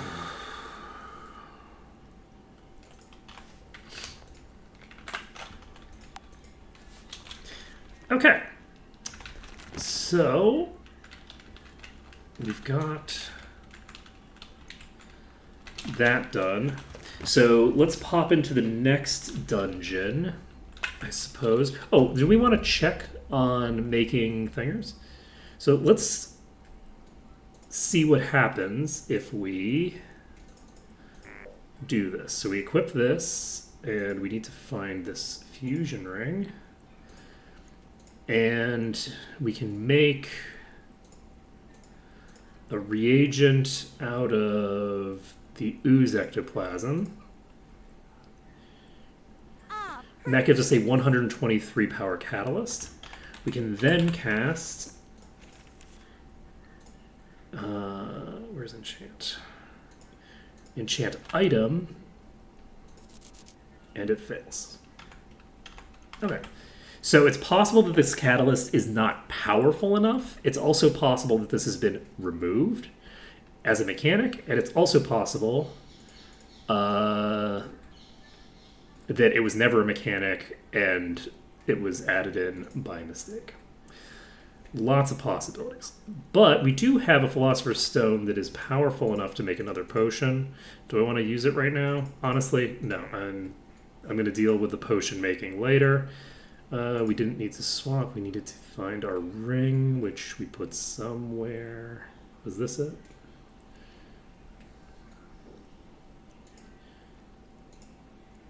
I guess it should be, considering that that's the right location. Okay. Now, we've cleared out that dungeon. I guess we don't have that much to do here, actually. We just have this dungeon over here to complete. Easy dungeon to do. And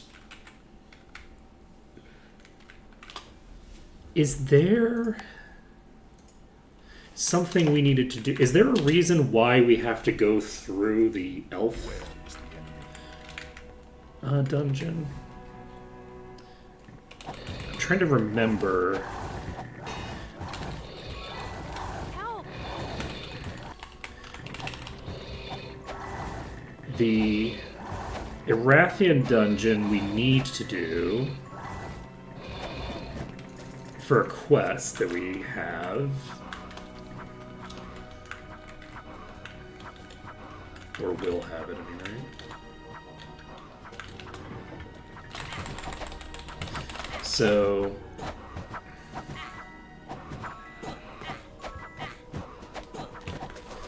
I'm wondering if there's a It might be useful. reason that we have to do the other one.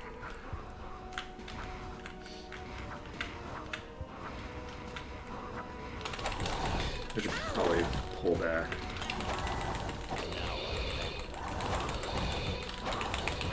This might actually kill me right here.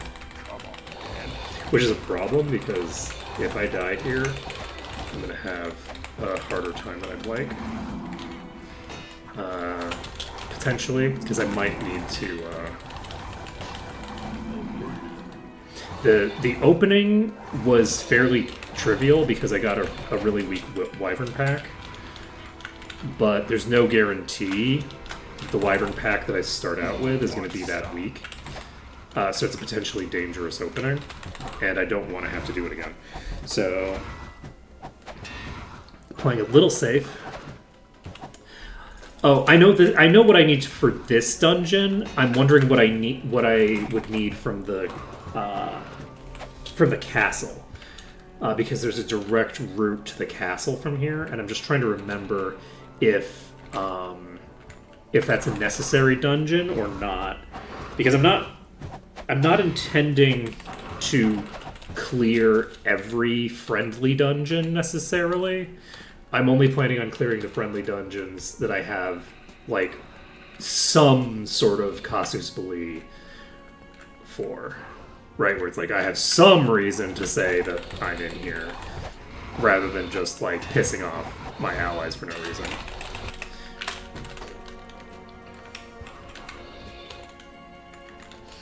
I need to piss off my allies for bad reasons, not for no reason. Hua, hua, hua, hua. They're still not up. We have a problem. Luckily, the others did not. Oh shit. Who dis?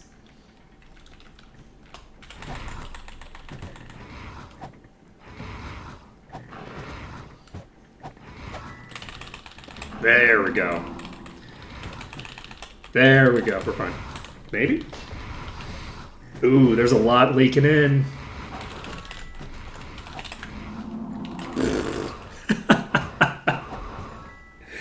Yeah, the Elf Castle I know is used for a Dark Side quest, but I think that Dark Side quest might be the only quest that it's used for.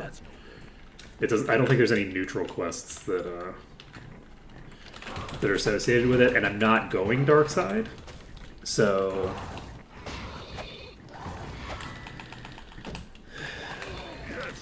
I'm wondering whether we want to go into the basement of this. But I feel like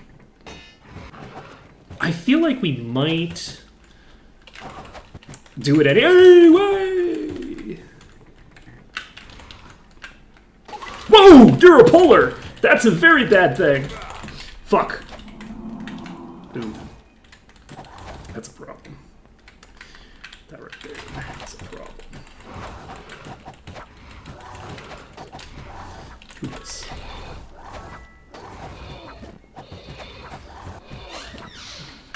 What happened? Oh, you got distracted by killing an elf. Okay. So, If we stay far enough back, I think we can just clear out this puller without... I don't think it's going to kill the thing it's fighting before we kill it. It'll be very funny if the elf gets the killing blow, because we'll lose out on the experience, but... There we go. Easy. Easy peasy.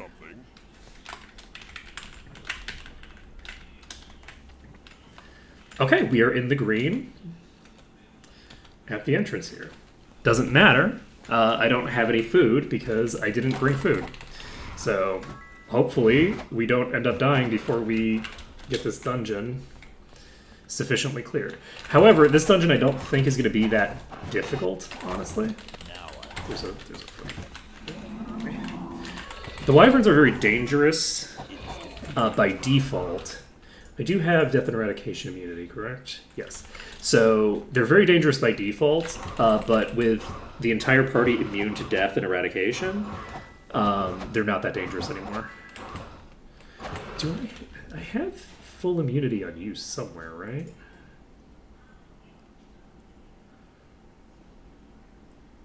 What do I have on you that gives immunity?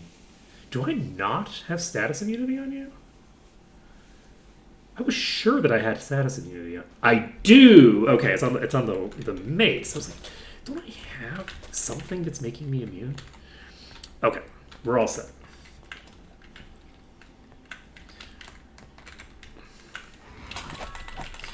All right.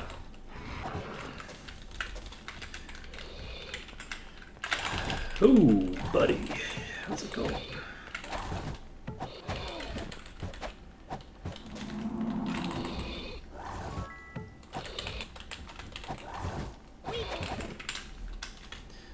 This will do. Okay.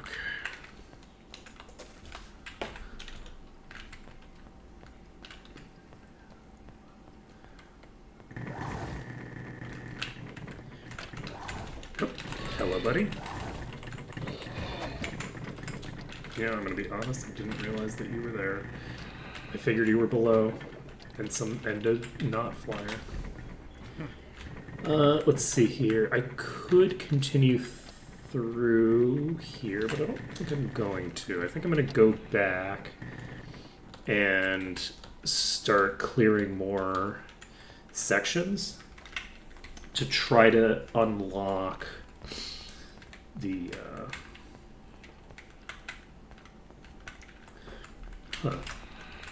Interesting.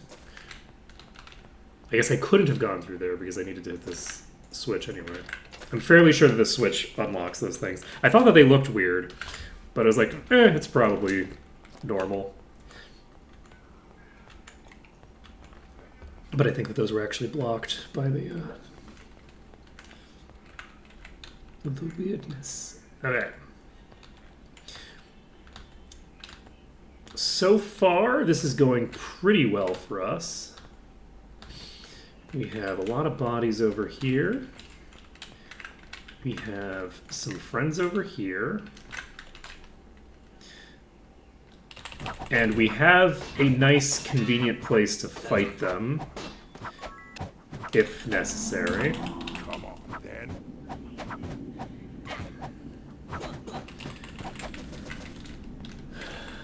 But so far, unnecessary. And as we get further along... Is that a boss? I think that might be a boss. You looked pretty fucking tall. Yeah, you might be venomous, in fact. I have a suspicion, a sneaking suspicion that you might be some sort of venomous... Some sort of envenomed elf.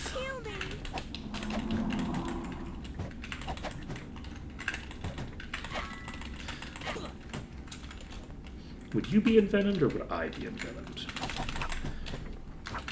Like, I would be envenomed, right? There we go.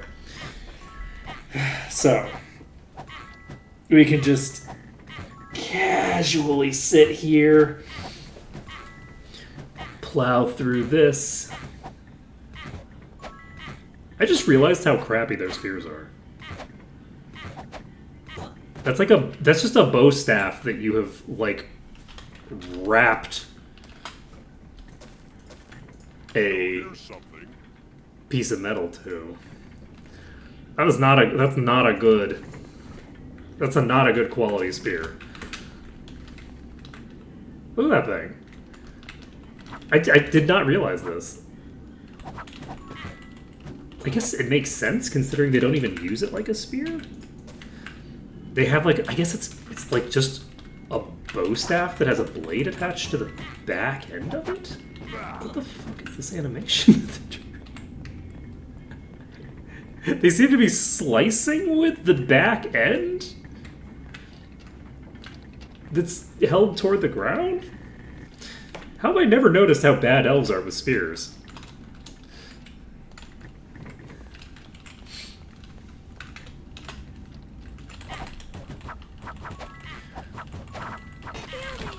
This kind of looks like what someone might invent if they had someone describe a spear to them. Like an alien who did not understand violence coming in and being explained how a spear works while also having it explained how violence works for the first time. And that is who designed the spear.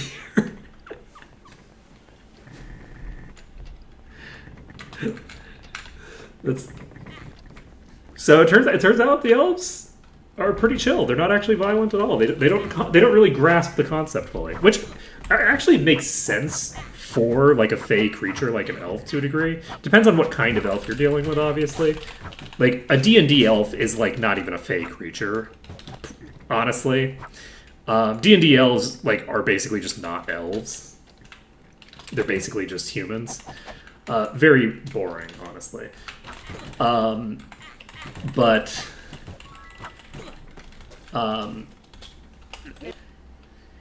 your more standard fey elf is a creature that it would make sense to not really grasp violence that effectively.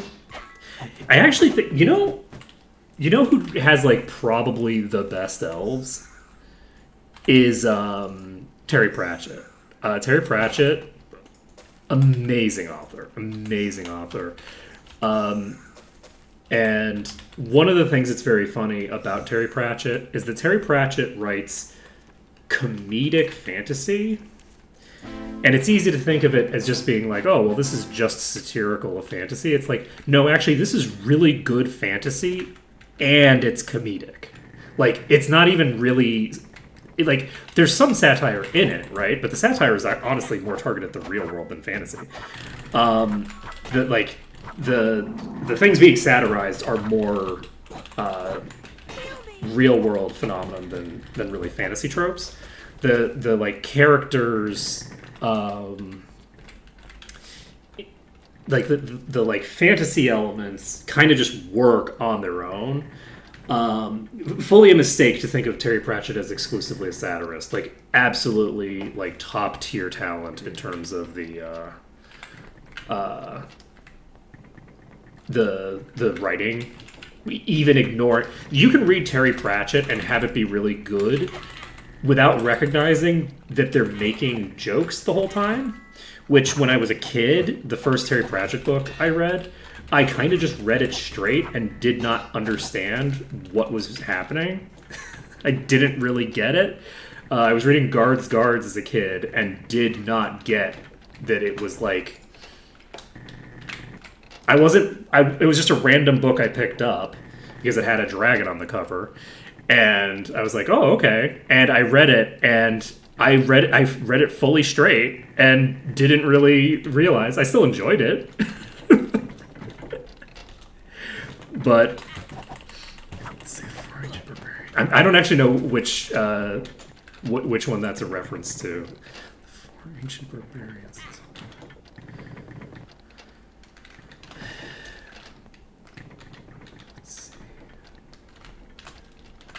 Yeah, I'm not sure which book that's referencing. But top tier talent. I reread like all the Witches stuff and honestly the Night Watch stuff repeatedly because it's all just so good.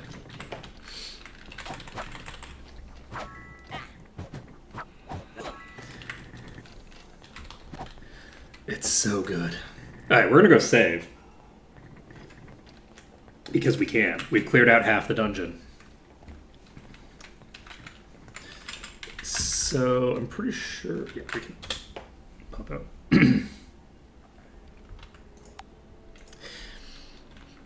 Oh yeah, they're really good. They're so good, and they're the rare sort of media that like actually holds up like many years later.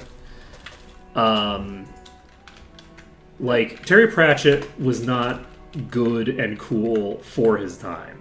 Terry Pratchett was just awesome.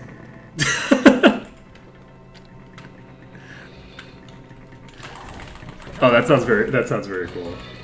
Yeah. But yeah, I don't know. Like, Terry Pratchett is too good. It's like, ooh, you know, I want to get started with, like, you know, with reading fantasy. Are there any, like, you know, good, like, new fantasy books that I should get started with?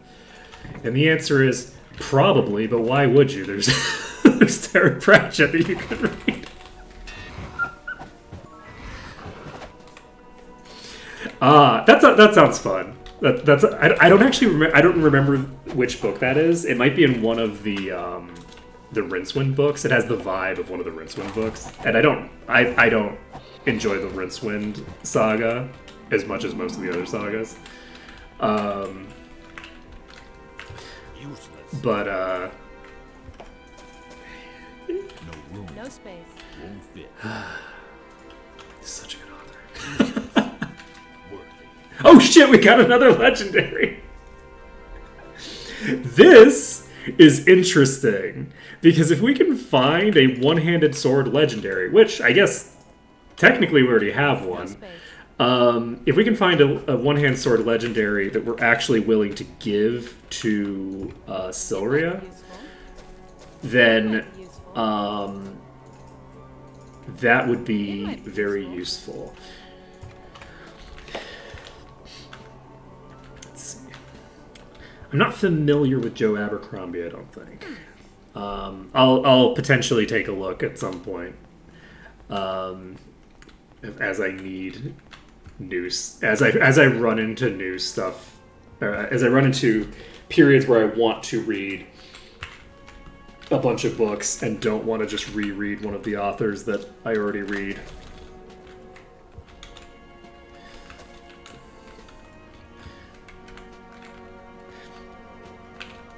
One of the issues is that, like, for me, I'm very, very picky. I've been getting more picky as I get older, but I'm very picky. And because I'm so picky, I struggle to find, like, new books that I can really dig into. And I also find that, like, even when I look at, like, authors that I respect and admire, if I look at their book recommendations, I just go, really?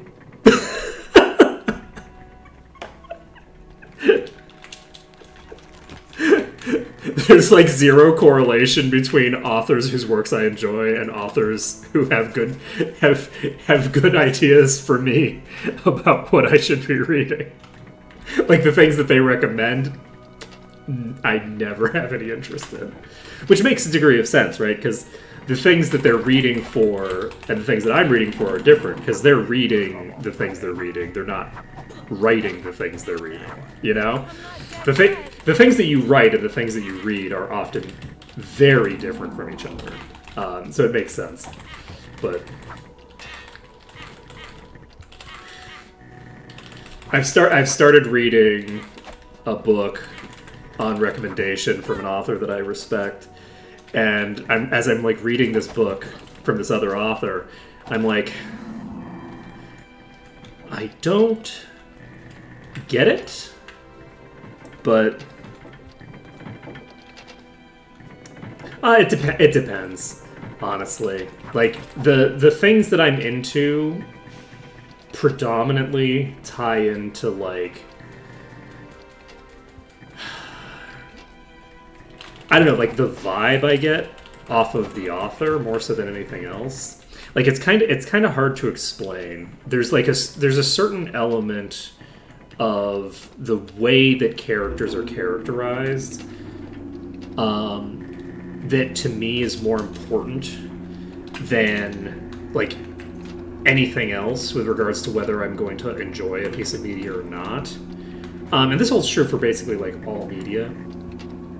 But like, so it has to do with like, so one element that I think is like extremely important to me. This is actually the most. If I was going to say one thing that is the most important thing for me when I'm reading a book, it would have to be that the author knows that the characters aren't them. That to me is like super critical.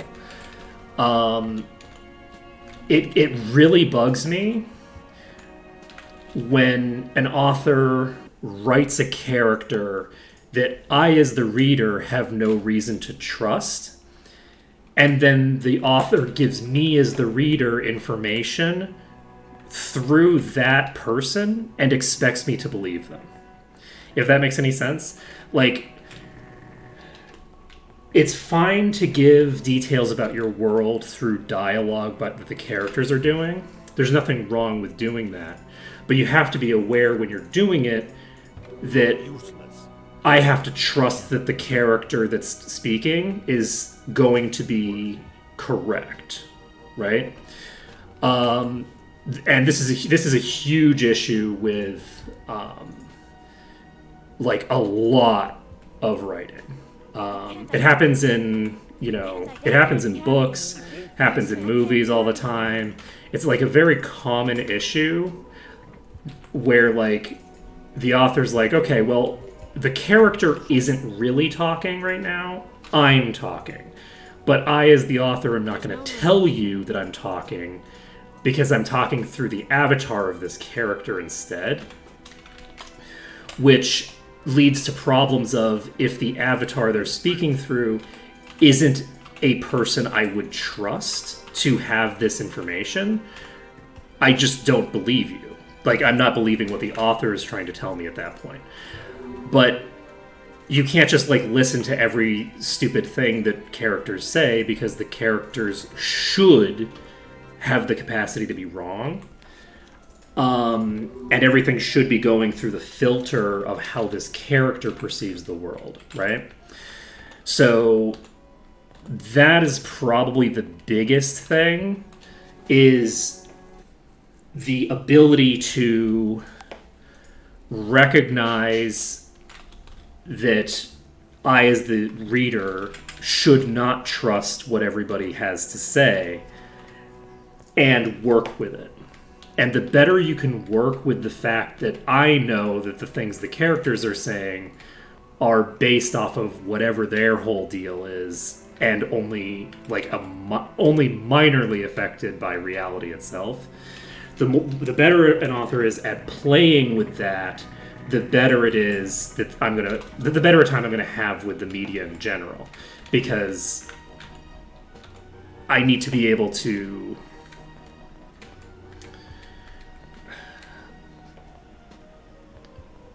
because otherwise I'm not interested. Like, I'm fully uninterested in listening to like a doctor. I've read look, I'm not gonna give too much opinion on Good Kind. Let's just say that Good Kind has a fetish, and that fetish comes out in his writing, and it's a bit much. It's a bit much. And by the end, he gets into like the full on eugenics shit, and it's like, okay, yeah, he has a fetish for like subduing strong women. Like that's like every character is like an extremely hot, strong character who becomes weak in the face of the protagonist. And the antagonist, for that matter. It's a problem. It's a problem. Every new book, you have to introduce a new powerful female character because they're not powerful anymore by the end of the first book. Oh, shit. Oopsies. Okay, I was walking too far forward, but yeah. Yeah, those were interesting. Like, I read them, and there's good things about them, to be sure, right? Like, it's very fun to have, like, all these, like, cool characters. But then, like, he doesn't have, like... His world building is very, like, inconsistent. And so when it becomes convenient... Like, when it becomes inconvenient, as an example, for a character to be canonically immune to pain... They start screaming in pain because they need to start screaming in pain even though they're canonically immune to pain. Right? Like, just mechanistically, this character is immune to pain because their combat style involves a weapon that invokes the most painful pain you can experience on the user and the target at the same time. And then, oh no, this person broke my leg, I'm in so much pain. And it's like, what are you talking about? Any other character that makes a lot of sense, but not for this one. Oh, shit. Any other character this makes sense, but not specifically for the thing. So, like, the magic systems that make all of these women as powerful as they are kind of immediately undermined the second they are no longer, like, the current, like, person being added to the harem. Like, it has very harem anime energy to it, right? It's got the same kind of, like... It is actually... There's a lot that it has in common with, like, isekai as a genre that, like... Because it's not an isekai by any stretch of the imagination, obviously. Like, it's not... That's not what it is. But it shares a lot in common with it in terms of, like, the weird harem elements and the, like, just, like, kind of the weird dynamics that go on with the femme characters generally. Of, like, you introduce this character who's just, like, so fucking overpowered, and then in the next book, their power set just disappears. Because it's not just, like, the pain example. This happens in basically every book. The Confessor's power becomes basically nullified after the first book because it's inconvenient.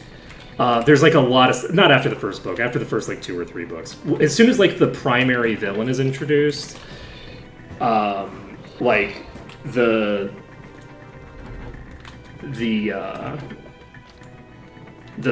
first, you know... Dude, the first female protagonist kind of, like, falls by the wayside in terms of the relevance of their power set. But, anyway, it's a whole thing. I have issues, is how I would describe it. But that doesn't, like, it's not like... There's nothing wrong with people enjoying it, from my perspective. There are some very concerning things about the writing in terms of, like, the mental state of the person who wrote it. But the concerning things about the mental state of the person who wrote it, I don't think apply to people who enjoy it, necessarily. Like, it's not one of those things where it's like, it's sus to enjoy this. It's just not something that... The things that I can see, I can't unsee, so to speak. But that doesn't mean that everyone is going to be enjoying the elements. Like, you can look at it and go, I enjoy this because there's all these really powerful, you know, female characters who are really cool and really exciting. And in each book, as they're introduced, they're very cool and very exciting. So it's easy to not notice that, like, yes, everyone from a previous book is no longer cool and exciting anymore. They stop being cool and exciting the second they're not, like, the second they've been added to the harem. Almost literally, honestly. Like, it's like almost a literal thing, because mechanically they have to be emotionally devoted to the protagonist to not be evil by the end of the story. I'm actually not kidding, and I'm not exaggerating. Because of the way that the magic systems works. Like, again, there's some stuff in there that is like, this is certainly a choice that you've made. But also, again, I don't want to yuck people's yums unless I have good reason for it. And I think that in this particular case, again, there's a lot of, like, honestly, one thing that it's actually kind of similar to is it's kind of similar to, like, it's kind of similar to Disney, where, like, Disney villains are villains because they're queer, right? Like, they're coded queer, and the queer community loves Disney villains, even though they're kind of like, there's a problem with making it so that all of the villains are queer coded. Like, that's a weird thing. Obviously, that's kind of an issue, right? But at the same time, it doesn't mean that you can't enjoy the thing and, like, not worry about, like, the climate that went into creating it being toxic, right? And there's a similar dynamic here where it's like you can just enjoy all these, like, crazy, you know, because there's also very creative power sets. Like, there's so many cool things, like, that are introduced as powers and stuff like that. And sure, eventually they're gonna, you know, kind of blatantly ignore them, or, like, say, oh, well, this gets negated because of this thing or whatever, right? Like, eventually a lot of those power sets fall by the wayside. Or are just made, you know, less cool over time. But, like, you know, you start out with, like, oh, well, this character is, like, the Grim Reaper or something, and she has a cool scythe, and she can kill anybody or something. Right? I don't remember what her power set is. This is me remembering from... It's been a long time for me as well. I was, like, I think maybe early 20s, late teens when I read it. And I didn't start to...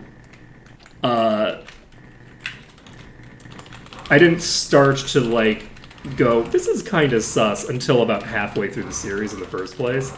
Just because it was like... Hey, I like this character, and I want them to continue to be cool, please. But you know what? That's my problem with Terry Goodkind. Terry Goodkind nerfed my waifu.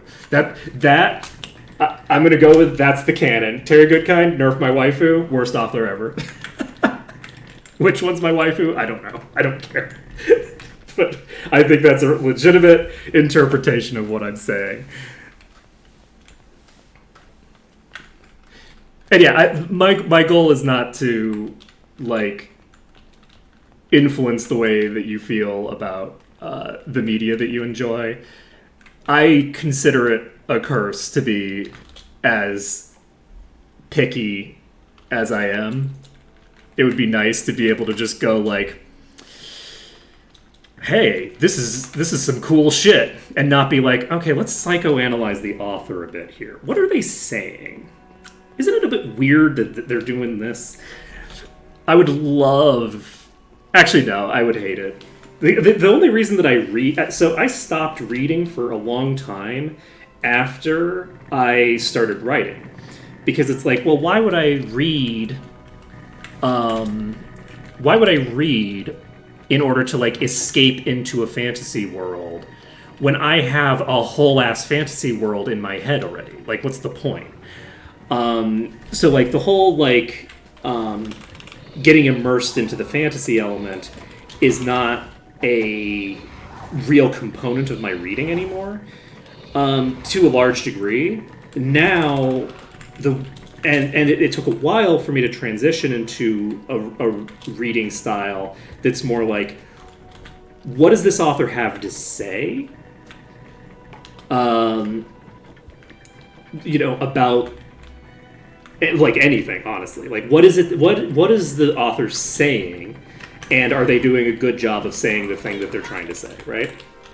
And even the second part, honestly, not that interesting. But to me, it is really more of like a communication with the person who wrote it, and thinking about that element, right? When I read, I think about the author way more now than I used to, right? Like the author doesn't disappear into the work, because again, like a fantasy world to me, like I can make my own fantasy world. I don't need your fantasy world. I'm just curious what you're doing, like on a technical level and on an emotional level with, your whole deal. So there's like a very big difference, but most people aren't even remotely like having their primary interaction with the media to be like picking the author's brain. Like that's not a normal, like, I mean, it's probably normal in the sense that there's probably a lot of people who do it, but it's not like the primary means by which most people who are reading like fantasy novels are interacting with the medium, with good reason, because you don't write fantasy novels because you want people to like not engage with your world on its own, thing. So, but yeah.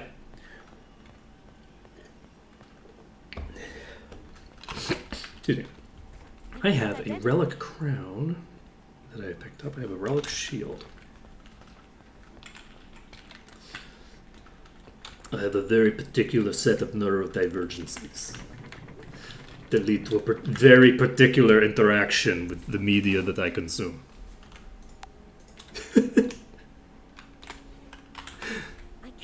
I don't know this. Let's see.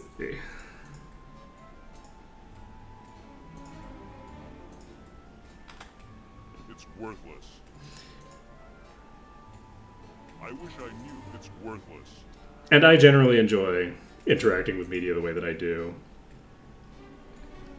Except for the fact that it means that there's really just not that much media that I can just sit there and enjoy. I don't know it. I'm just like, this You could sell it. could be more interesting. It's worthless.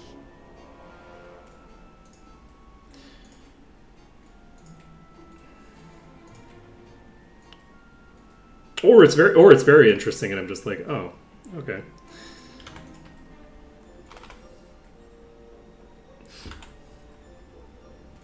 Let's see.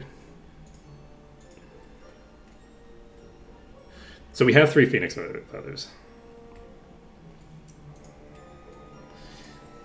I don't know this. Yeah, I used to not be picky at all.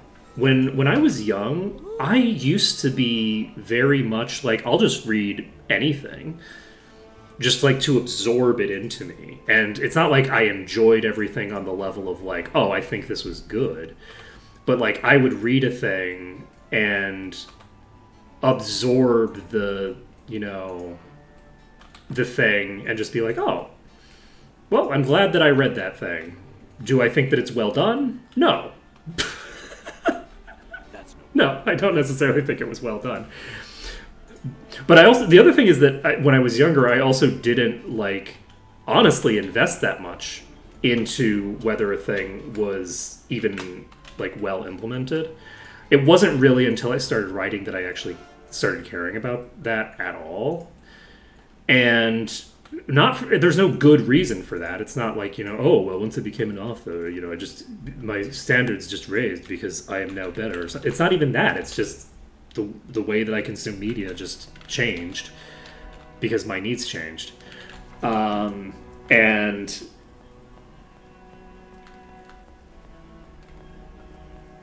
yeah. Yeah, I absorbed everything as a kid. Like, I would read whatever shit. Like, if someone put a webcomic in front of me, no matter what genre it was, no matter what the fuck comic it was, I would read that webcomic from beginning to end. I just would. Like, the way that I read was so voracious when I was young. And now I'm just massively more picky. It's just like a very different thing. It's a very different thing. And of course, everyone's going to be picky in different ways and about different stuff. And there's nothing like...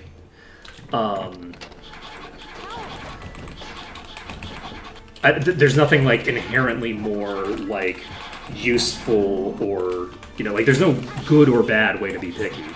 It's just like, we have the standards that we have that do the things that they do.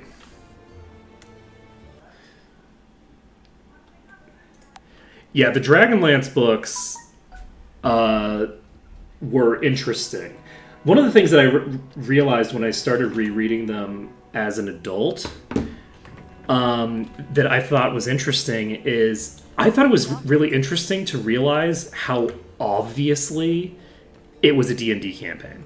Where it's like, this person is clearly writing the things that happened in a D&D campaign. Because, like, Dragons of Autumn Twilight is so insane. Like, as a book, this is a crazy sequence of events to have happen. Right? Like, what is even happening here? I like, so confusing. For, like full-on madness. Like, top to bottom. I can't hit this. That's a concern.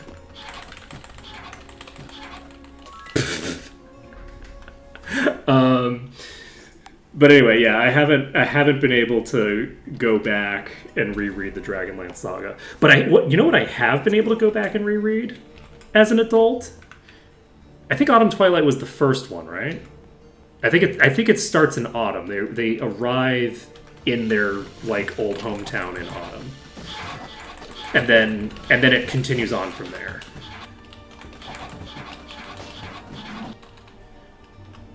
I believe that is the case. Don't quote me on that, but I think that it's the first one.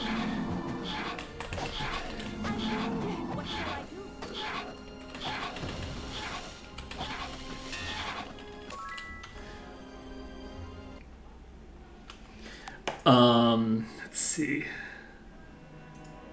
Oh, the one book that I thought actually held up surprisingly well for me that I still enjoyed as an adult. I haven't reread it recently, but actually the Clerics Quintet, which was something that I read and kind of like hadn't really thought about in many years. But the Clerics Quintet I thought was actually very interesting as an adult when I reread it. To the point that I've been meaning to reread it again at some point to see what the hell I was going on about and see if it still holds up now. Because yeah, like the Clerics Quintet, like clerics are interesting. Also, I mean, actually, the main character of the Clerics Quintet is not actually a fucking cleric. They're actually a favorite soul mechanically. Like, let's be clear here. That's not actually like a cleric. But anyway, like D&D as a setting is interesting in part because of like how like all the weird shenanigans with the gods. Like the gods are really important characters narratively to like so much of like the world state and so much of like the basic politics of what's happening. And yet we very rarely see clerics as like point of view characters that are super relevant. It's very uncommon. We're usually dealing with people who fundamentally their relationship with their deity isn't that important. Dealing with a world where gods fighting each other is like 80% of the politics of the setting. Right? Like as an example, like Dritz Do'Urden, like his relationship with Myliki is not important. Is it Myliki? I don't remember. But whichever deity it is, that is not a terribly important relationship, like on a fundamental level to the plot, which is fine. You don't need to have the gods be important in everything. But it's just very rare that the characters actually have a deep relationship with divinity in a setting where divinity is kind of like I can't carry anymore. the whole deal. Like the gods are the political like powerhouses of the setting in really, really wild ways. Yeah, exactly, right? Like, and nothing wrong with Dritz as a character. Dritz does not need to have like a deeply personal relationship with like Myliki in order for anything about Dritz's whole deal to work, right? It's just that like as a setting, it's a setting where there's a lot of really interesting stuff to do with how weird and politically active the gods are. And we just don't see a lot of interaction with those gods in main characters too much. God, what's the cleric's name in Dragons of Autumn Twilight? I don't remember what her name is. And the thing is that her relationship with the divinities is like kind of the entire plot. But in terms of like the characters that the narrative focuses on, the narrative really focuses on like people that are not like that relevant to that, really. Yeah, is it Silvermoon? It's Silvermoon. If that sounds about right. Like to her, the whole divine situation is extremely important. But to the narrative, she's kind of a side character, except when we're actively dealing with her things. Bear in mind, it's been a while. This is just me going off of vibes. I feel like Tanis is clearly the main character, and Raistlin is Ian Malcolm. So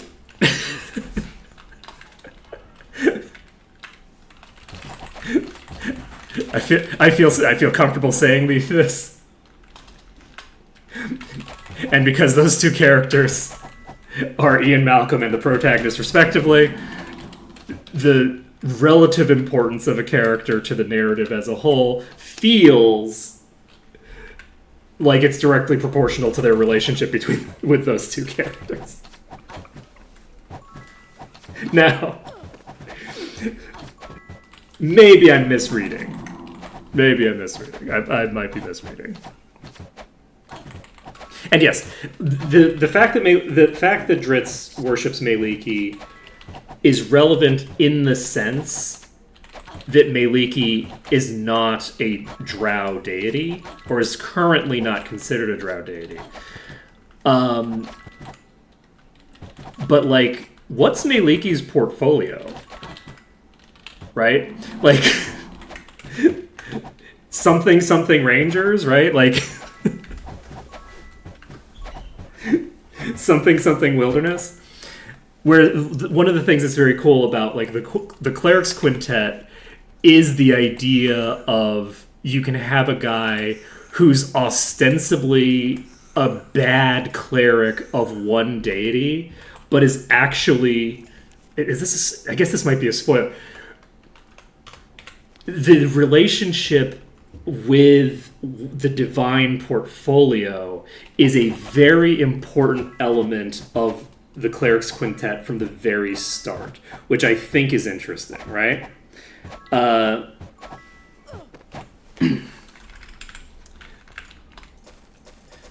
Yeah, and weirdly, the relationship between Takhisis, is that how we pronounce that?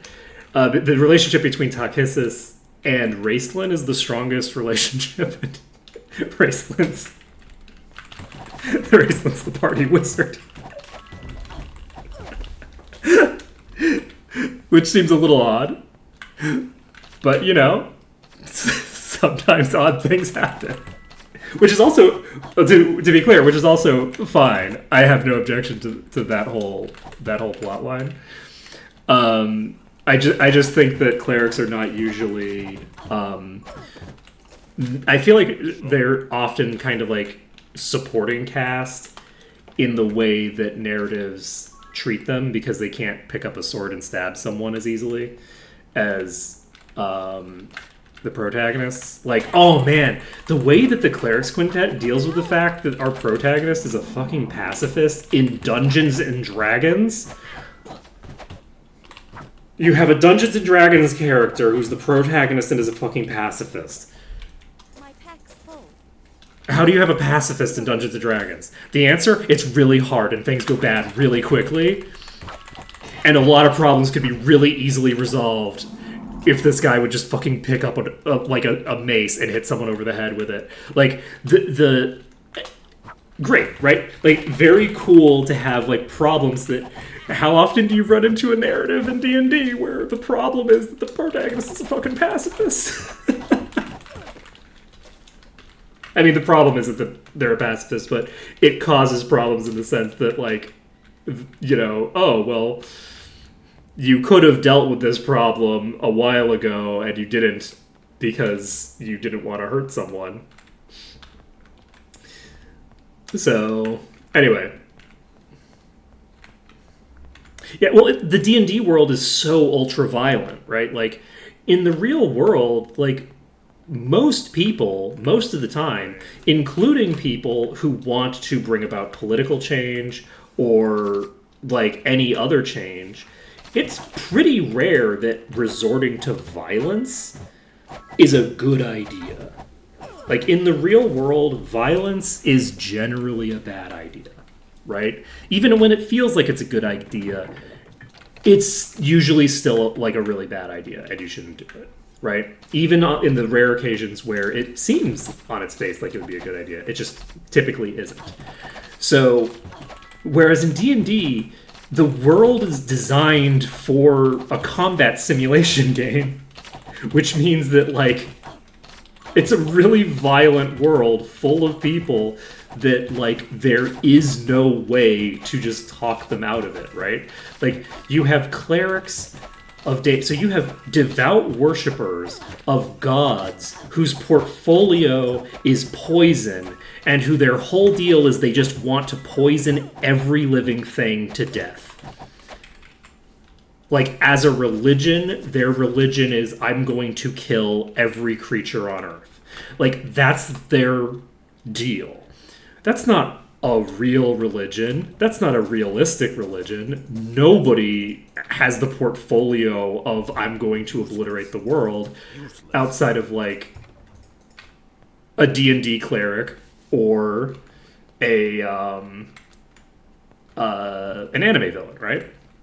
So those are, like, the things, and that's fine. It's fine that those things are unrealistic. But the point is that, like, in a world where you have people whose entire motivation and ideology is, I want to kill everyone on Earth, like, you know. And the other thing to bear in mind is that, like, most of this stuff is coming from, like, older editions where you have like a lot more, to be frank, like racism, honestly, like more eugenicsy racism stuff with orcs and goblins and things like that, where they try to do the thing where, oh yeah, these are definitely sapient sentient creatures with free will, but they're also unambiguously always evil and always bad, which is, it's like a circle you can't square. Right? Like, I think that in later editions, I think starting in 3rd edition, it started to be like, okay, well, demons are unambiguously bad, except when they're not. But even when they're not, it's not because they chose to be not bad. It's because humans think that there's an exception to every rule. And so they believe the devils into existence that are the exception to the rule. But the devils themselves do not have free will. They are not truly sapient entities. They're constructs from the beliefs of the mortal plane. And as such, yes, you can still kill demons and not worry about it, as long as it isn't begging for mercy. Because if it's begging for mercy, it might be one of those exceptions. But generally speaking, you can trust that a demon who's behaving evil is not one of those exceptions. Because if they're one of the good ones, they'll act like it, right? Because they do not have free will. So that transition in 3rd edition is, like, I think, a good transition to allow for the existence of evil as like a, you know, hey man, you don't need, it doesn't need to be that complicated, right? The problem is that, like, it is exclusively applicable to extraplanar beings. And to a degree, undead. Though undead to a much lesser degree. I feel like undead are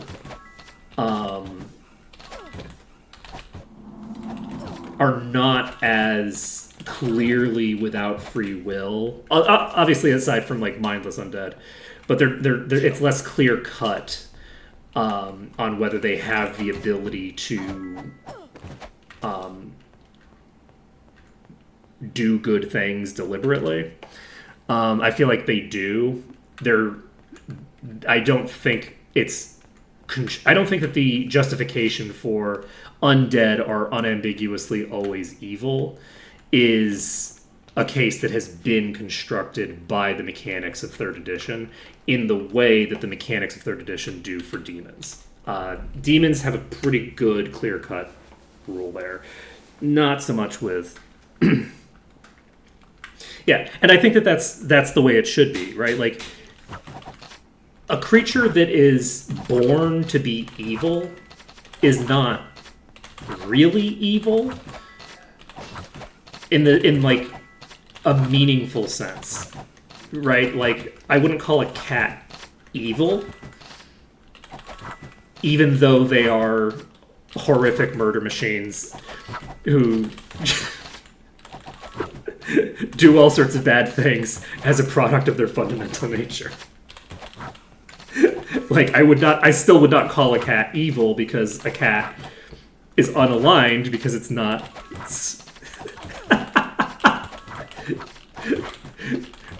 Hey, it's different if they come from space, okay? It's different rules for the space cats.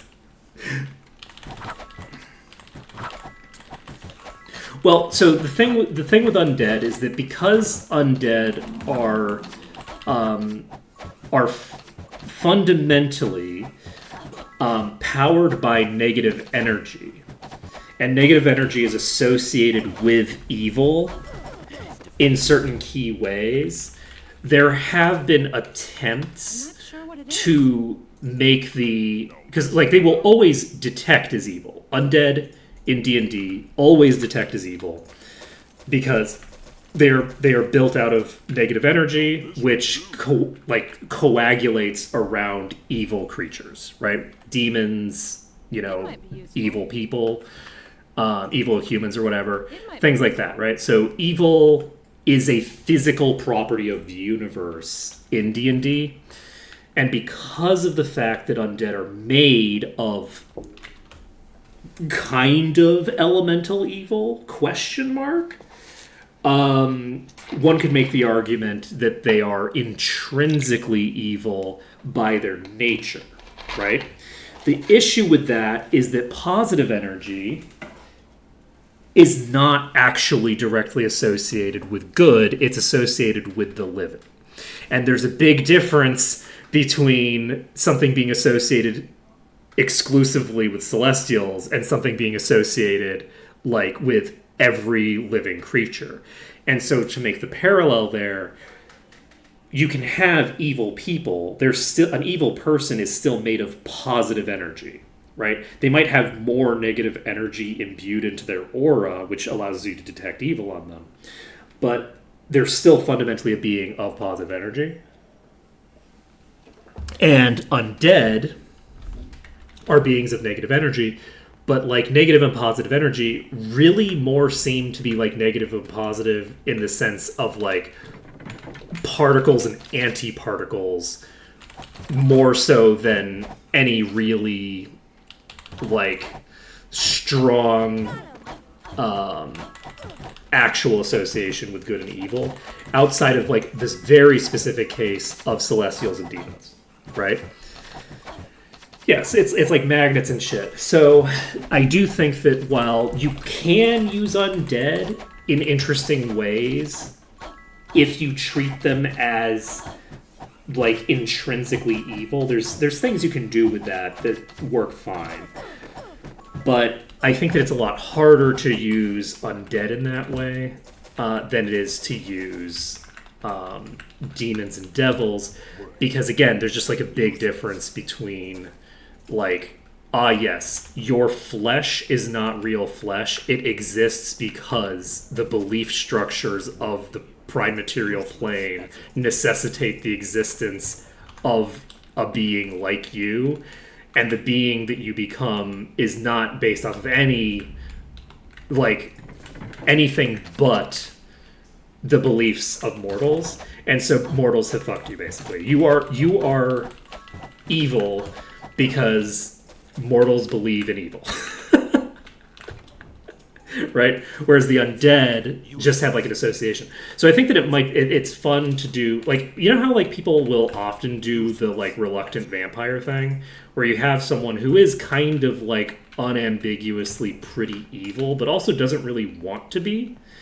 I think that you can do a lot of stuff with that with undead because, again, they're composed of negative energy, which is directly associated with evil within the setting.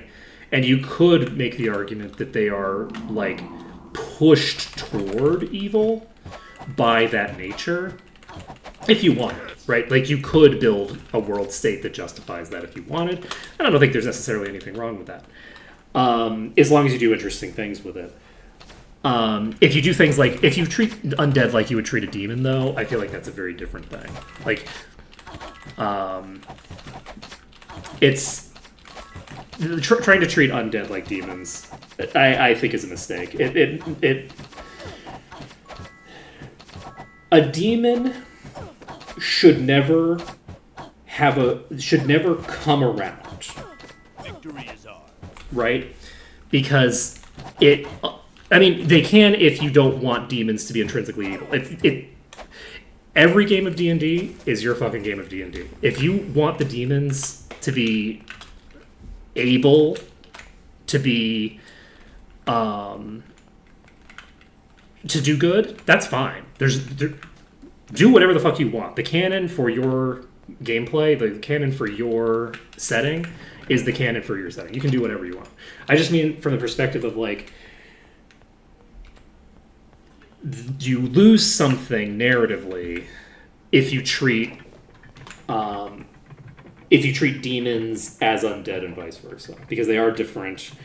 One of them, you could argue, has like the hunger to do evil. The other is kind of intrinsically evil by the way that it has been constructed. And demons are more tragic in some ways than undead. Actually, no, I guess they're just tragic in different ways, right? Like, I don't blame a demon for being evil, because it was literally built to be evil. But that doesn't mean that, like, I have to feel sorry for it in the way that, like, that doesn't change the way that you have to behave when dealing with them, if that makes any sense. It's like, oh, I'm not bad, I was just drawn that way. It's like, no, you are bad because you were drawn to be bad, actually. Not true in the original context, just true in the demon context.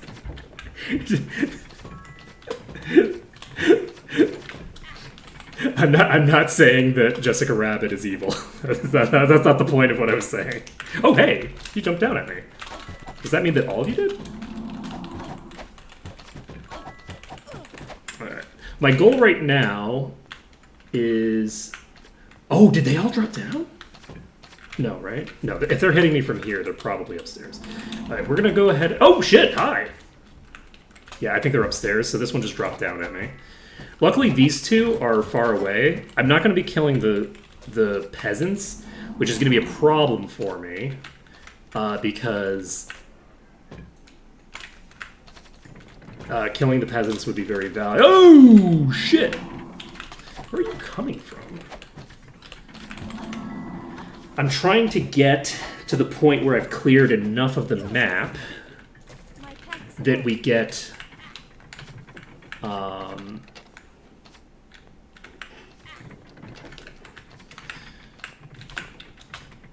the ability to leave. Once we get the ability to leave, we can walk out the entrance that we just came through. I can't save in this dungeon because, again, I did not bring any food with me. So, I cannot save.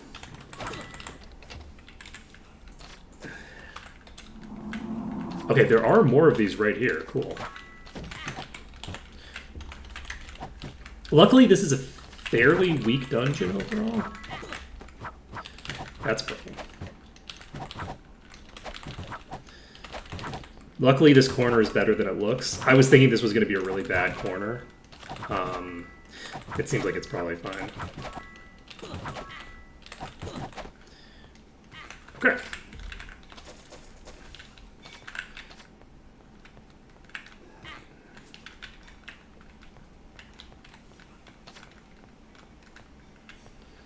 Okay, I think some of them fell down into this pit here. So let's... Yes, they fell down to the... That's why the one came from behind, because it rotated all the way around. And if we can get out of here, we can basically just go into that other dungeon, and then we'll have an autosave that we can play with. I almost just killed that peasant. I saw the red and I was like, let's go. What are you doing here? Why is there an enemy over here? You're supposed to come to me. And I was like, oh shit, no, that's a peasant.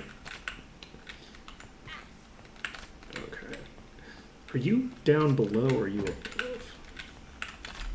I think you're above, right? Like, I can't even really look to check. Oh, I can. Perfect. Okay, I think they're stuck there. So, we're going to just do this. This is dangerous because they can hit us while we're going up this elevator. This is a very dangerous rise, but I don't think there's enough of them up there to cause a huge problem until we actually get up. So once we get up, the melees might do some funky stuff that will cause problems for us.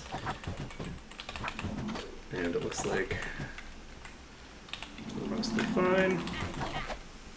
Okay. Let's go. Who's next?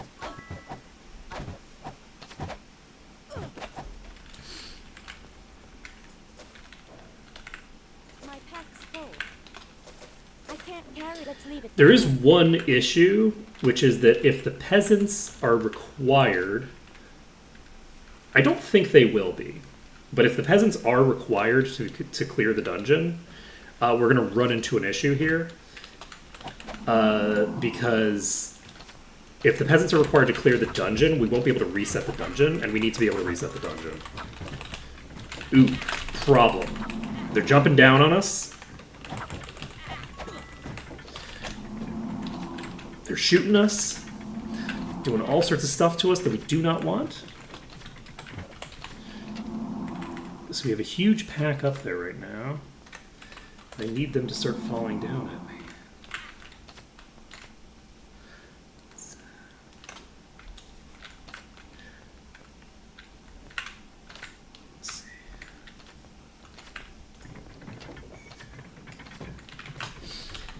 Now, the reason that it would be irrelevant is I'm pretty sure there aren't enough peasants that will prevent me from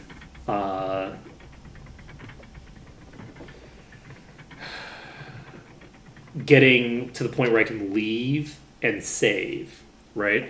And if I can do that, then in theory we're fine, right? Because I've like cleared the dungeon. Whoops. In theory, I'm fine because I can clear the dungeon that way. The issue is because I don't. The rules are not that I need to get the message that says the dungeon is clear. The rule is that I need to kill every enemy in the dungeon, and I don't consider the peasants enemies, so I don't need to kill them to do the thing. The issue comes down to if I can't clear the dungeon, I can't reset the dungeon. And if I can't reset the dungeon, I could run into an issue of not being able to get into the not being able to continue on with the plot because I can't enter the throne room. So that's the big concern there. So I think what I want to do, I'm going to check the bottom quick. We have, it's 12 p.m. I figured that this was in fact down here, so I'm glad that we checked. And it seems to depend. It seems to vary by dungeon a little bit. But yeah, in order to reset the dungeon, I think you need to get the dungeon complete message. There are enough peasants in here that if the peasants count, I am not getting the completion. I would be very surprised. Because I think you need to actually get the clear message based off of what it says when it happens in order to reset it. But I could be wrong. Okay, we're going to pop upstairs and hope that we don't die immediately. We're getting absolutely the shit kicked out of us by the scout. It's very funny because it's like the weakest tier just obliterating us. And then it ran all the way away. Okay. So we now have only... Okay, there's another one here. There's another 2 here? There's several here. I'm actually going to drop down. I think... I wasn't intending to aggro a bunch of extra enemies there. That was not my intention. I was planning on just fighting the ones that I had. Okay, let's get over here. Let's see if we can get them to come to this corner.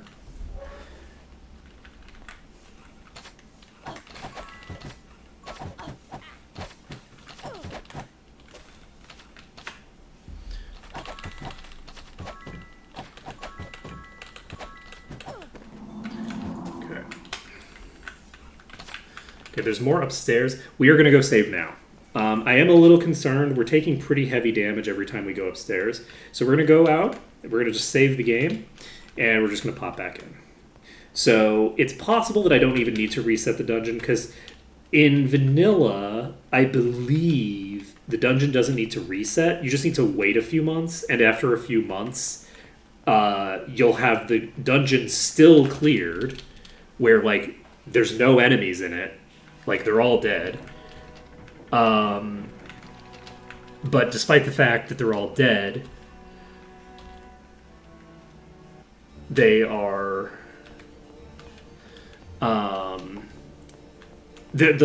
you can still open the door. I believe that was vanilla behavior. I don't know. I don't remember how long you had to wait, but you had to wait some amount of time. Okay, so we're moving on. We've got most of this dungeon cleared. We've almost got Tularean Forest cleared. Oh shit! I just realized it is almost 1 o'clock. We took a long time getting through Karlak's Pit. That's what it's called, right?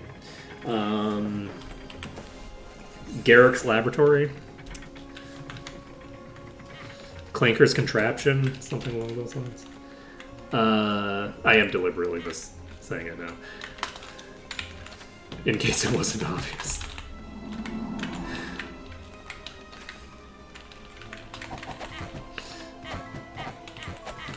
Okay.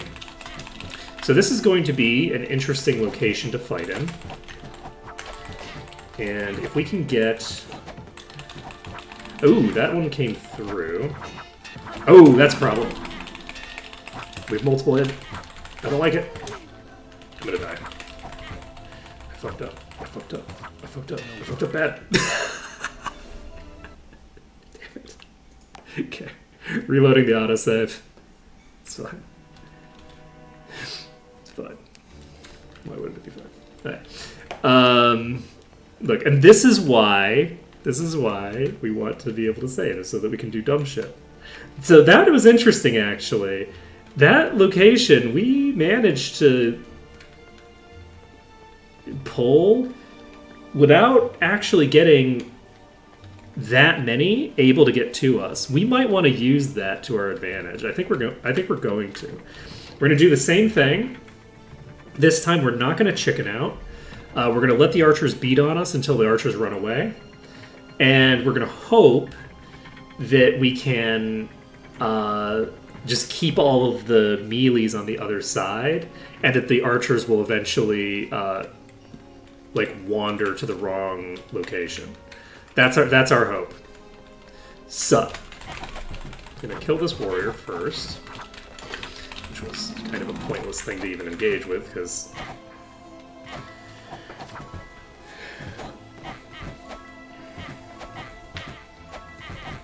Alright, we're also going to keep an eye on what our immediate vicinity looks like. Somebody got up here. Ooh, that's a problem. We got two big ones, and I'm dead. But we killed one of them.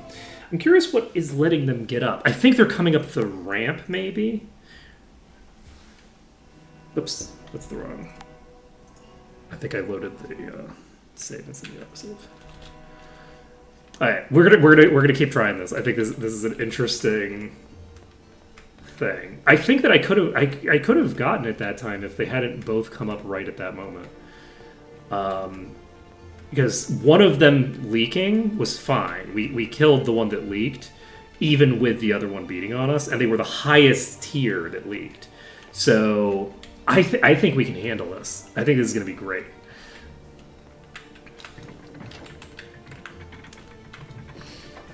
I am looking forward to trying out this incredibly silly strategy of just being like, oh no, look, there's that thing that's about 2 inches high in front of you. You can't climb something like that, can you? Let's see here. My guess is that they fell onto this and then went like this. So that's like a fairly specific interaction. Whoop. I don't know how likely it is. I'd say probably fairly. Yeah, that's the interaction, I think. So it's basically them walking down the stairs and falling onto the ramp, and then once they've fallen onto the ramp, leaking. The problem that I ran into there was that I was way too close, and I was taking hits from the entire pack for a while, and I think I got killed by the archers eventually. I might have actually still been too close after I backed out. But I think we should be able to do this.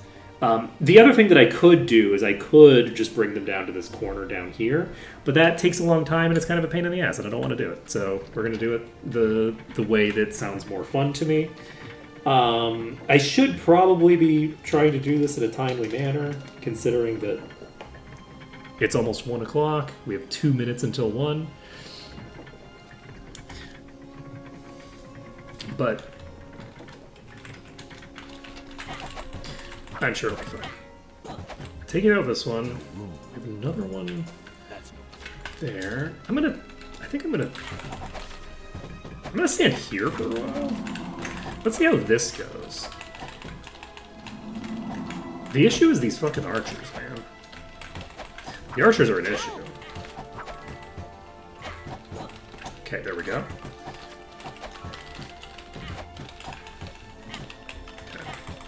So we have Group of warriors here. We are going to do this slowly, I guess. Did you wander up here? I thought you wandered up here,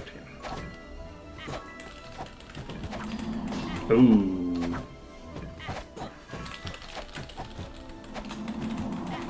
But yeah, if I could get these archers dealt with, it would really make my life a lot easier. We need to run. Oh shit! If I hadn't missed the jump, I could have gotten out of that. The issue, I think, comes down to the archers. The archers are doing a lot of damage that way. They're kind of like just popping in, hitting me, and popping out. So I think I need to deal with the archers before I can do this strategy. As a general case. Because each time the archers are hitting me, they're just insta-giving me. Right? Like, that's not like I can just take a hit from an archer and be fine. They're dealing huge amounts of damage. So, yes, there's 2 archers in play, I think, at the start. So I need to try to figure out if I can dive one of them and clear it out.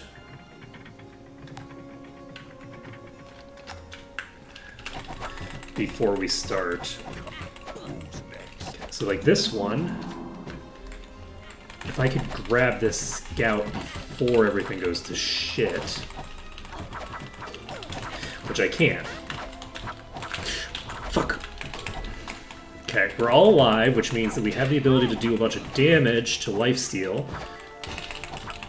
We're no longer all alive. I'm probably dead. Yep, we're dead. Damn. Okay. I was hopeful that I'd be able to get up there in time. I maybe could have survived by pulling out at that point. We're going to go ahead and double speed. If this is causing problems for you, I'll tell you when we are done. Okay, and double speed off. So, we're popping upstairs. We have... I think what we're dealing with here is like a couple of enemies that are already pre-aggroed that are just sort of rotating in, as well as when we go into the middle to grab... Where did that archer shoot from? Ooh. Interesting.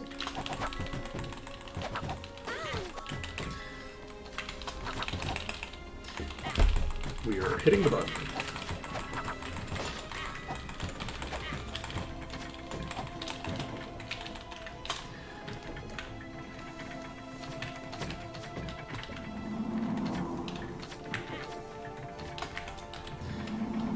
Okay. We have at least one that dropped down, and then it dropped down to the other level, so we can go ahead and rotate that one out. And that's one less archer to deal with. But yeah, I was looking forward to doing this the more fun way, but we'll just do it the old reliable way that we've cleared out the middle range. See how it goes.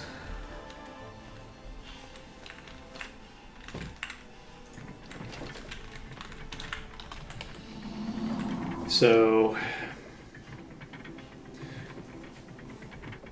if we put that up top, is anybody going to come down on it?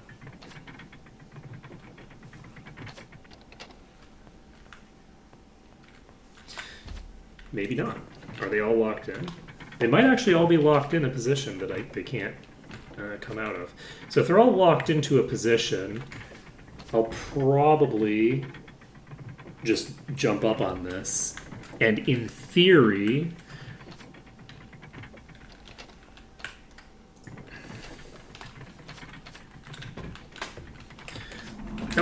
Oh, this ranger's a problem.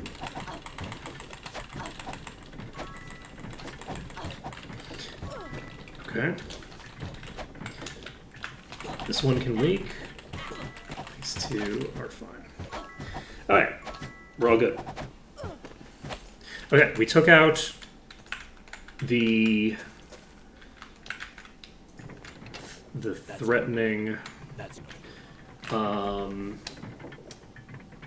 ranger, and we took out the other 2 archers that were causing problems for me just now. So if we can pop out of here, we can save the game again, and then we can try to do some shady shenanigans with the warriors up there. We'll see how it goes. I think we can make it work. We just need to not have a billion archers. So, here we go. I am going to double speed. Double speed. Also, casting torchlight. Double speed. Woo! Normal speed. Alright. Boop. Alright, so we're going to dive over to the right area there. I think that makes sense. We're going to see how many show up if I just walk straight there instead of like going into the center. And we'll just start pulling whatever comes over time.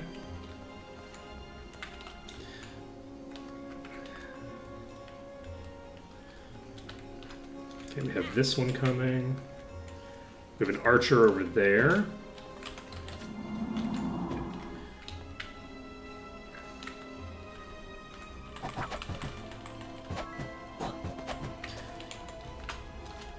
Okay, we just aggroed a shit ton of enemies from the middle there.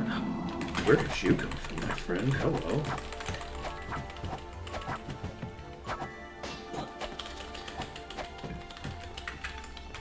Wow. That's really funny. That peasant's positioning is a problem for me. Let's go down here. Can we get you? There's a lot of enemies in this pack. This is actually a bigger pack than I would have expected.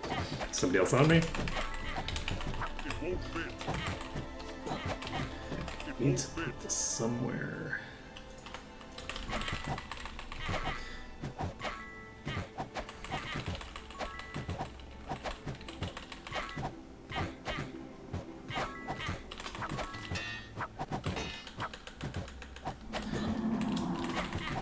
Okay. The other nice thing is that the longer that this goes on, the more weakened the enemies that leak will tend to be, because they will have tended to be in this pack for a while, getting their, you know, their asses kicked before they show up. Like this one is, yeah, this one's already below half-life, and I've only hit it like a couple times. Now, they don't have that much HP to begin with, so it's not like it's unreasonable to think that an enemy could have thinger. But hello.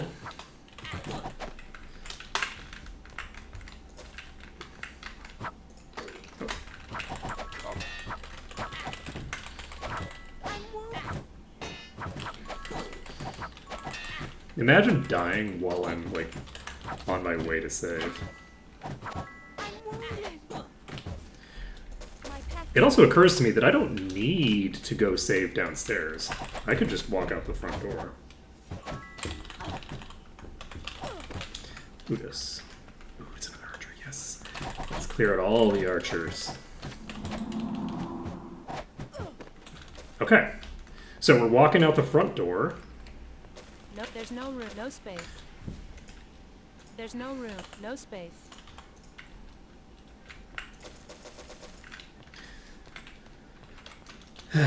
We're walking out the front door. You can always come back. Because now we've cleared enough of the side passages that I feel comfortable walking through the front there. Saving under dungeon, and we're walking straight back in. So we now just need... Oh, did we already clear everything on this side? I think we might have cleared this side. Sure hope I did, considering that I jumped down. So this side's clear.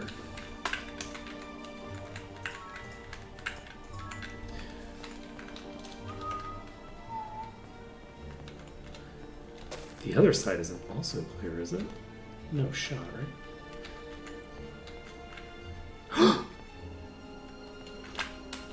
Okay.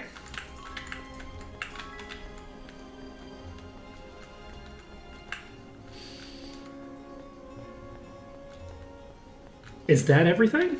We might actually be done.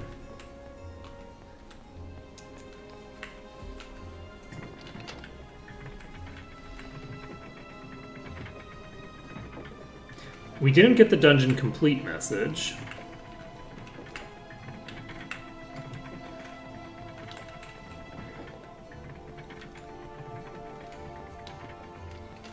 I don't think that there's any enemies in here.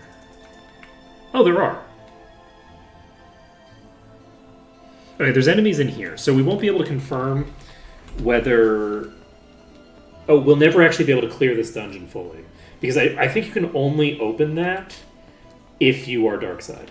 I don't think light side can open that, so I'm pretty sure that we're basically just done with the dungeon. We've cleared all the enemies that we're going to clear. We're not going to be able to actually finish the dungeon, but we will hopefully be able to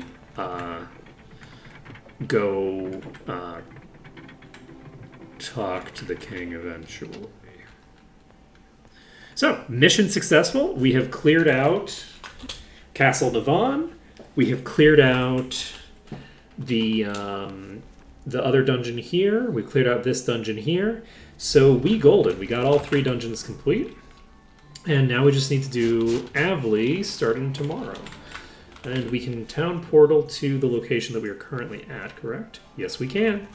So I'm not positive that we tagged the obelisk. I feel like maybe we didn't. Is the obelisk over here somewhere? I'm trying to remember the positioning of the obelisk. Am I thinking of the Avley obelisk? Did we tag the obelisk? Or no?